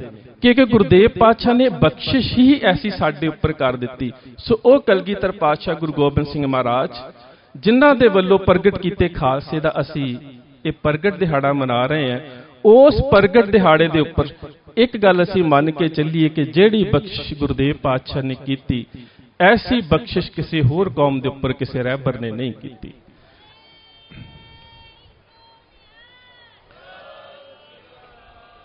ਔਰ ਇਹ ਐਸੀ ਬਖਸ਼ਿਸ਼ ਹੈ ਤੇ ਉਸ ਗੁਰੂ ਪਾਤਸ਼ਾਹ ਦੀਆਂ ਜਿਹੜੀਆਂ ਸਿਫਤਾਂ ਨੇ ਉਹਨਾਂ ਦੇ ਬਾਰੇ ਹਕੀਮ ਮਿਰਜ਼ਾ ਅਲਾ ਯਾਰ ਖਾਂ ਜੋਗੀ ਆਪਣੀ ਉਰਦੂ ਦੀ ਰਚਨਾ ਗੰਜੇ ਸ਼ਹੀਦਾਂ ਦੇ ਵਿੱਚ ਇੱਕ ਗੱਲ ਲਿਖ ਕੇ ਖਤਮ ਕਰਦਾ। ਉੱਥੇ ਮੈਂ ਆਪਣਾ ਲੈਕਚਰ ਸਮਾਪਤ ਕਰਦਾ, ਮੇਰਾ ਵਕਤ ਵੀ ਹੋ ਗਿਆ। ਉਹ ਇੱਕ ਗੱਲ ਲਿਖ ਕੇ ਖਤਮ ਕਰਦਾ, ਕਹਿੰਦਾ ਕਰਤਾਰ ਕੀ ਸੁਗੰਧ ਹੈ, नानक की कसम है, जितनी भी हो तारीफ गुरु गोबिंद की वो कम है। हर चंद मेरे हाथ में पुरजोर कलम है, सतगुर के लिखूं वस्फ कहां ताबे रकम है। कहंदा मैनूं लिखना भी आउंदा, मेरे कोल कलम भी है, मेरे कोल स्याही भी है, मेरे कोल दवात भी है, मेरे कोल शब्द भी बड़े ने, पर की करां गुरु गोबिंद सिंह महाराज की सिफत लिखण दे वास्ते शब्द सामने नहीं आउंदे, मुक जांदे ने। फिर किसी ने सवाल किया होवेगा क्यों? हर चंद मेरे हाथ में पुरजोर कलम है, सतगुर के लिखूं बस कहां ताबे रकम है। कहंदे क्यों नहीं लिखियां जांदियां गुरु साहब दीयां सिफतां? ते पता की कहंदा है? कहंदा एक आंख से क्या बुलबुला कुल बहर को देखे, सागर को मझधार को सा लहर को देखे। कहंदा बंदे दी औकात एक बुलबुले वर्गी है ते गुरु गोबिंद सिंह दा वसफ जिहड़ा वजूद है समुंदर दे वर्गा। एक बुलबुले दी की औकात है कि समुंदर दी सिफत कर सके, ਉਹਦੀ ਡੁੰਗਾਈ ਦੀ ਗੱਲ ਕਰੇ, ਉਹਦੀ ਵਿਸ਼ਾਲਤਾ ਦੀ ਗੱਲ ਕਰੇ, ਉਹਦੇ ਅੰਦਰ ਉੱਠ ਰਹੀ ਮੌਜ ਦੀ ਗੱਲ ਕਰੇ। ਇੱਕ ਬੁਲਬੁਲੇ ਦੀ ਔਕਾਤ ਕੀ ਹੈ ਕਿ ਸਮੁੰਦਰ ਦੀ ਸਿਫਤ ਕਰ ਸਕੇ। ਇਸੇ ਕਰਕੇ ਹੀ ਕਲਗੀਧਰ ਪਾਤਸ਼ਾਹ ਗੁਰੂ ਗੋਬਿੰਦ ਸਿੰਘ ਮਹਾਰਾਜ ਦੀਆਂ ਜਿਹੜੀਆਂ ਸਿਫਤਾਂ ਨੇ ਉਹ ਸ਼ਬਦਾਂ ਦੇ ਵਿੱਚ ਬਿਆਨ ਨਹੀਂ ਹੋ ਸਕਦੀਆਂ।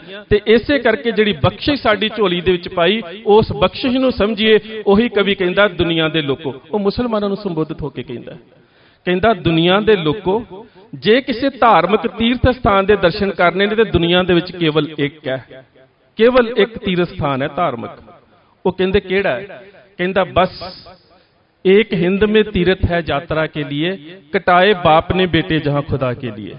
मेहर की चमक है तेरे जर्रों में है चमकौर, जहां से फरिश्ते बन के गए आसमां के लिए।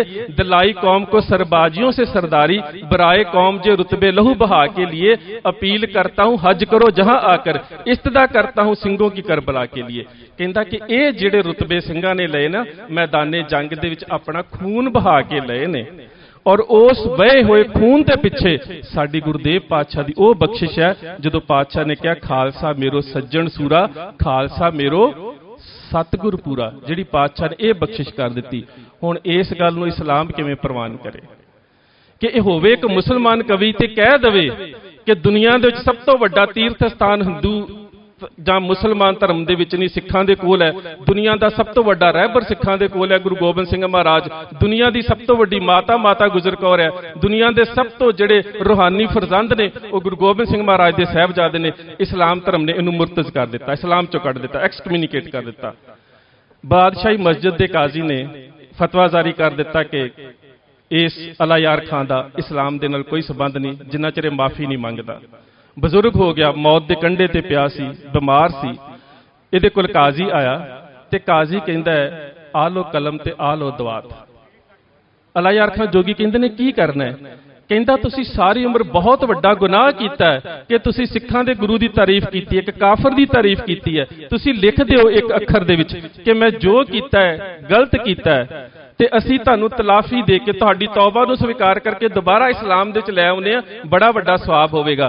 ते काजी नूर मुहम्मद साहब कहंदे ने जे मैं ना माफ करना, अला यार खान जोगी कहंदे ने जे मैं ना करां ते कहंदे जे तुसीं नहीं करोगे ना तुहाडी नमाज़े जनाजा भी नहीं पढ़ांगे, मौत हो जानी तुहाडी, तुहाडी नमाज़े जनाजा भी नहीं पढ़ांगे, तुहाडी नमाज़े मैयत भी नहीं पढ़ांगे, तुहाडा कफन ते दफन नहीं करांगे, ना तुसीं जन्नत दे विच जा सकदे हो, ना तुसीं मुहम्मद साहब दी गोद च जा सकदे हो।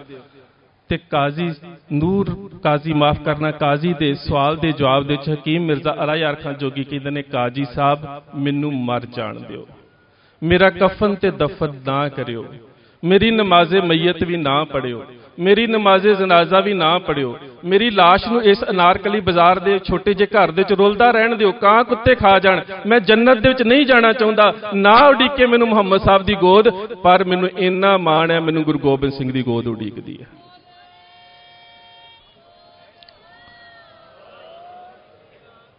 सो गुरुदेव बख्शिश करे सानू गुरु की गोद उड़ीकदी होवे ते उस गुरु की गोद दे विच जाण तो पहलां असीं खालसे बन जाइए ते उस प्रण दे धारनी बन जाइए जिथे पातशाह ने यह कहा खालसा मेरो इष्ट सिरद, खालसा मेरो कहियत बिरद। जेड़े मैं शब्द कहे ने खालसा इन्हां शब्दां दी पैज रखेगा। इन्नियां क बेनतियां प्रवान, फतेह दी सांझ। सत्कार सहित आखना जी वाहिगुरू जी का खालसा वाहिगुरू जी की फतेह।